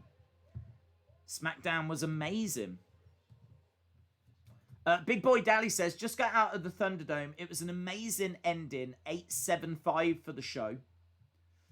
Mad Jason says, imagine if the other Uso comes back but joins Roman and turns against his brother. Then down the line, he noticed what Roman is and joins back with his brother. Wrestling Days fan says, Rock is definitely coming. Days update on the show so far. It's finished, but the show's finished. Days, who do you think is going to win, Jey or Roman? I think Roman's going to win. Eric says, I hope Charlotte comes back. Birak says, is it me or does Roman seem more heel than Paul Heyman? This is really weird. I think Paul Heyman's just kind of taken a backseat. Paul Heyman has actually said that it's not him that's turned Roman. It's Roman that seeked his services, which I really liked That was Paul Heyman's way of saying. That was Paul Heyman's way of saying that Roman's taken this path on his own. You know, so if you're getting a vibe that Roman is more heel than Paul, then that would back up what was said before. Gorilla Press says, Days, take note, Carmella used to wear green. She ditched green for a red outfit during these promos. Okay. I think it is Carmella. SmackDown, 8 out of 10. R.I.P. Road Warrior, says Freeman. 8, the ending saved it. 7.5. When is Becky coming back, says Dixon. Days question, who is the mystery woman? Fairly confident Carmella. The rumours were that it was Carmella. And this was a few weeks ago. And then on SmackDown that week, people noticed that the woman had a tattoo that was the same as Carmella's tattoo. So that pretty much cemented that it was Carmella. And there's been nothing to suggest that it's anyone else at any point. So if it turns out to be anyone other than Carmella, then I'm going to be absolutely shocked. John says, will we ever get Retribution without the masks? I think there will be some tweaks and changes, yeah. John says, I don't know if they're going to happen now, but I can't see Retribution staying the way they are long term. I think they're going to have to change maybe the look or hopefully the names. I don't know if Slapjack's going to survive. Heather says, people will know who Jay is. He's the guy that got whooped by his cousin Roman. Alexander says, I actually really like this show. It was 1,000,000 times better than Raw and Retribution. 7-star, shout out to you. The Nico guy says, I think we'll get Rock at Clash of Champions. Creed says, can I go to sleep now? You can go to sleep now. It's definitely Carmella, says Super Mario Plush. Why is Charlotte even taking a break? She needed surgery. I can't remember if it was a shoulder injury or whatever, but she needed to take time away to get some surgery done. So not expecting her to be back until early next year. So this would be very early for her to return. There's a chance that she's ahead of schedule, but I don't know. I can only tell you what I know, and that is I'd be very, very surprised if it's anyone other than Carmella. Michael says, Alexa Bliss is Nikki Cross, SmackDown Women's Champion at Hell in a Cell. LB says, final segment was 10 out of 10. Rest of the show, 7.25. Rock versus Roman, 100%. Escape Pod coming up, yeah. Charlotte is now back in training, says Wrestling Days fan. Brony says, ending was good. Rest of the show just wasn't for me, and I didn't mind the Alexa Fiend thing. Dallas Stars fan says, thanks for the great stream. Alexander says, props for you for sitting through this garbage truck. Shout out to you, Alexander. Days, as always, enjoyed the stream. Shout out to you. The Fiend will attack Roman at Clash, says John. Charlotte could pull a John Cena, says Tony. She could, absolutely. 8.5 Roman Reigns is awesome. RJ Madma says 6.5. I'm curious about the role that Jimmy is going to play in this Roman story, says Trini. Yeah, I don't know when he's back, actually. I don't know when he's due to come back, so I'm not sure. I don't know what role he's going to play, to be honest. Big Boy Dally says, while I was in the Thunderdome, I heard someone say Corbin was winning and Riddle promo after. Oh, what? Really? What, you heard that over the thing, over the headset? Interesting. Days, this is terrible. Alexa is turning into the Monday Night Messiah. Kaylee says, yes, I am going to watch Hulu. Have fun, Kaylee. We need to go back to WWE where the matches are not so one-sided and predictable. It's obvious that Roman will win, so it takes away from the drama of Reigns and Uso, but I do think they're great, says Joshua. Yeah, I mean, we said earlier it would be great if there was maybe someone other than Jay, if there was another member of the Anoa'i family that was, a really solid main event, mid-carder that could maybe be a bit more of a realistic option to win on Sunday. 'Cause I don't see any way Jay is winning. But I think what's very interesting is they have actually pulled a slight switcheroo on us in that I honestly thought that we were going to go into that match on Sunday with Jay still being under the impression that everything's okay. And Jay kind of potentially getting caught off guard. What they've done that's very good on this show, and I have to give them credit for it, is they've actually pulled the trigger tonight. Jay just got Superman punched. Jay saw that there was a bad, dirty look behind his back from Roman. And the reason why this is important is because Jay is now not going into Sunday with his eyes closed. He's actually now going in fully prepared, fully aware that he can't trust Roman, that he needs to have his wits about him, that Roman's going to do whatever it takes to get a victory. And he's going in now with a much better mindset. I'm not saying that that's going to help him win, but I'm just saying that it's a bit of a twist in the story that I wasn't expecting. I was expecting a naive Jey Uso to go in on Sunday and for Roman to beat him down after the match. I still think Roman beats him down after the match, but I'm not sure it's going to be as surprising now when it happens. So, interesting that they went that way with the story. I don't think Jimmy's going to be there at the weekend. I don't think he's going to be there. I think that it should be a brutal beatdown. It just, it shouldn't be stopped really. Or if it is going to be stopped, it needs to be stopped after a long, long time. Need to get across like Roman is the tribal chief and he will take out his own family. So I think, I agree with Trini. It'll be interesting when Jimmy comes back to see how he fits in, but I'm not expecting him on Sunday. Wrestling Skate Pod in a couple of minutes. Yeah, days we might get to see The Rock Roman at WrestleMania 37. I hope so. Dixon says WrestleMania YouTube channel says Brock Lesnar is going to come back at Clash. We don't know if that's true. There's a chance that he does, but no one knows that he absolutely is. Maria says, Days, what if Alexa Bliss and The Fiend attack Roman and help Jey Uso? What if Alexa and The Fiend attack Roman and help Jey Uso? Potentially, maybe. I don't think that will happen. I think that there's a good chance we do get Roman Fiend after Roman Jey Uso. That would be potentially the next feud that would make the most sense, because we haven't really, obviously we've had Wobbly Walrus, so it's clear that Bray's attention is still on Roman and on Paul Heyman. So you would have to think that because they've brought in Wobbly Walrus, that's, that feud is next. I don't see. Fiend wants the belt, doesn't he? Roman has got the belt. I don't think he's going to cost him.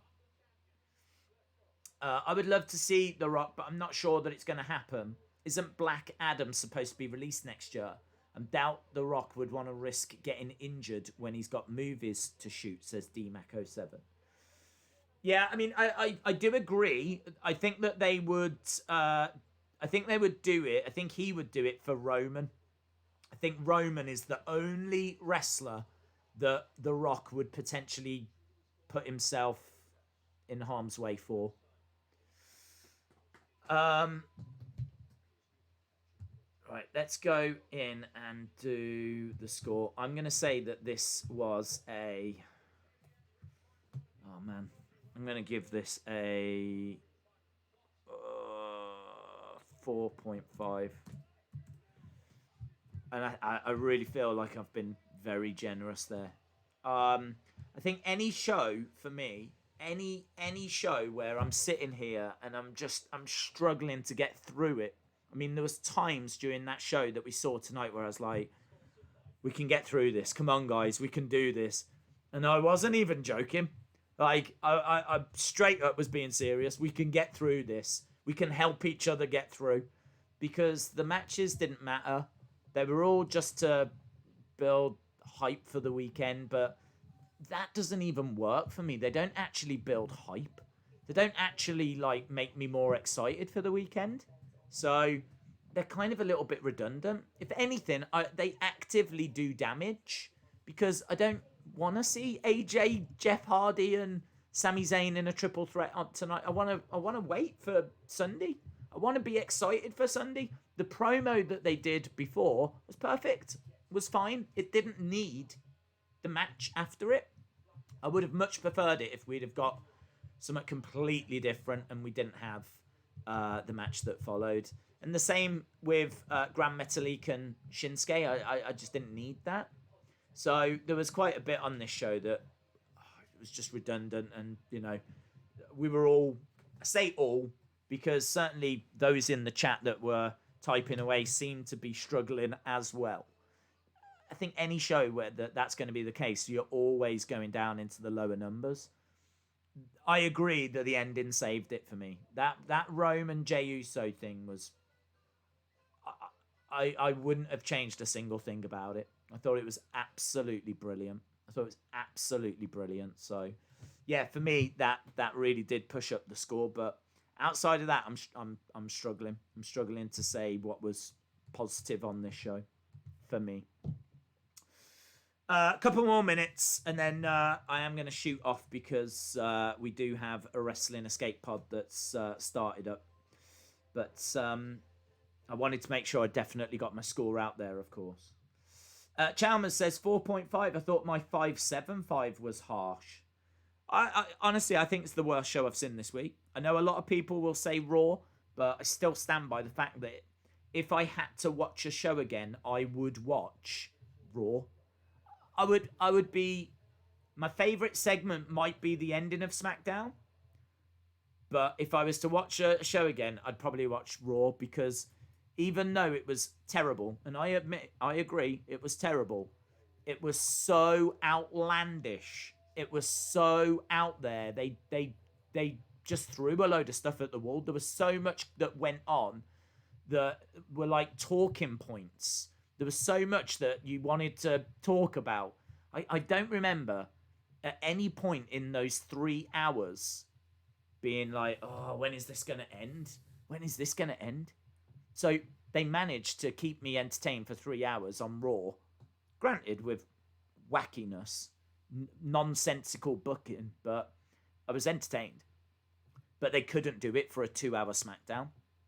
And that has to be reflected in the score. That has to be reflected in the score. It has to. The Gran Metalik Cesaro match did further the upcoming Lucha House Party implosion. The match didn't. The little 5 seconds after, you can argue, did. But there's lots of different ways they could have gone about it. Still, I hate singles matches that involve tag team wrestlers, because the tag division is in the toilet, and a big part of the reason is because they're not booking the tag teams correctly. Like, in order to promote the tag match that's coming up on Sunday, we get a couple of them in a singles match. Like, I wouldn't have booked it that way. Maybe some of you guys would have booked that match, but what does it achieve? It didn't achieve anything. What does it matter that Nakamura won? It doesn't matter. And if they wanted to find a way of getting Lindsay to push Kalisto, there was other ways they could have gone about it for me. That moment after the match doesn't justify the match.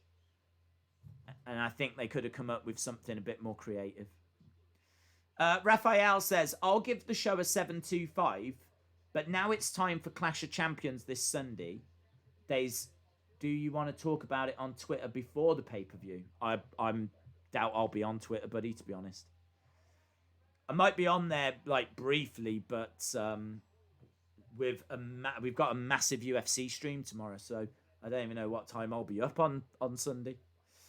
Imtia says, how was Smackdown? I missed it 4-5, so I didn't miss much. No, yeah, this was a decent one to miss, bud. This was a decent one to miss. This was a go-home show. That's what it was. This was a go-home show. An absolute go-home show. I'm going to get some sleep, so I'm ready for tomorrow. Yeah, boy, Yoshi Sensei, shout out to you. Sonny says it was blur. John says, even if we cut the WWE some slack because of the pandemic, shouldn't that also motivate the WWE creatives to be more creative? For me, look, I'm going to end on this, right? This wasn't a great show in my opinion. If you enjoyed it, that's brilliant. Honestly, if you enjoyed the show, or you enjoyed the matches, or you enjoyed like the Alexa segment, or you enjoyed the ending, or I loved the ending. But if you got, then that's awesome. That is awesome. That is good. That's exactly what WWE are trying to do. They're of course trying to entertain. For me, it missed the mark, and I've explained why. For me, it missed the mark. It's a go home show. It's a go home show. I went into it thinking it's going to be a go home show, and that's what we got. It's just final touches for this Sunday. But I think what's really interesting is you look at AJ versus Sammy versus Jeff. They did a triple threat match that they didn't need to do. Didn't need to do that match. Nothing was achieved by having that match, right? So that's one way of building hype. The other way is what you've just seen with Roman and Jey Uso. It's clear which is the better, more compelling, more interesting way to build. Now, I'm not saying that you do every single build that way. Of course, you have to have variety, and I understand that. But man, just that ending of SmackDown is booking at its best. That's the level that you would hope the rest of the show could reach. And I have to be honest, for me, there was nothing that got anywhere near it. Nothing that got anywhere near it. So, but if there was stuff that got near it for you, that's brilliant. That is straight up brilliant, because that's what WWE are trying to do. They're trying to give you a good show. Right, I am gonna shoot. We're obviously back tomorrow for UFC, and that should be a fantastic show. That should be a very, very entertaining show. I think there's 11 fights, so there's not loads of stuff on there. So I think there's like 11 fights. We've also got 2 title fights. The main card is huge. If you don't normally watch UFC, drop by. I mean, I'm going to have all the information for you. I've been doing loads of research into it. So if you're a newcomer and you just want to check it out, stop by, because it's going to be massive. That big main card. 2 title fights. We've got a guaranteed light heavyweight champion going to be crowned in the co-main event, because the champion was John Jones. But he obviously had to step away because he wants to go to the heavyweight division. So he forfeited the title, vacated it. So he's gone to the heavyweight division. So we will get a new light heavyweight champion crowned. And then main events. We've obviously got another title on the line. We've got Adesanya defending against Costa. It's 2 undefeated fighters. Adesanya is 19-0. Costa is 13-0. This is 2 of the biggest names. 2 of the biggest, you would say prospects, but they're not really prospects anymore. But both of them are still at a really good age. Both of them have still got many, many years ahead of them. Both of them are legit. As we said, both of them are undefeated. Someone's O has got to go.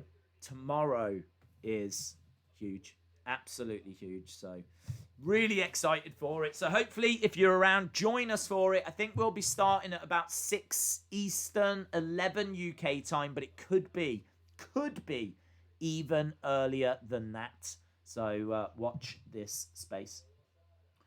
Right, we're done.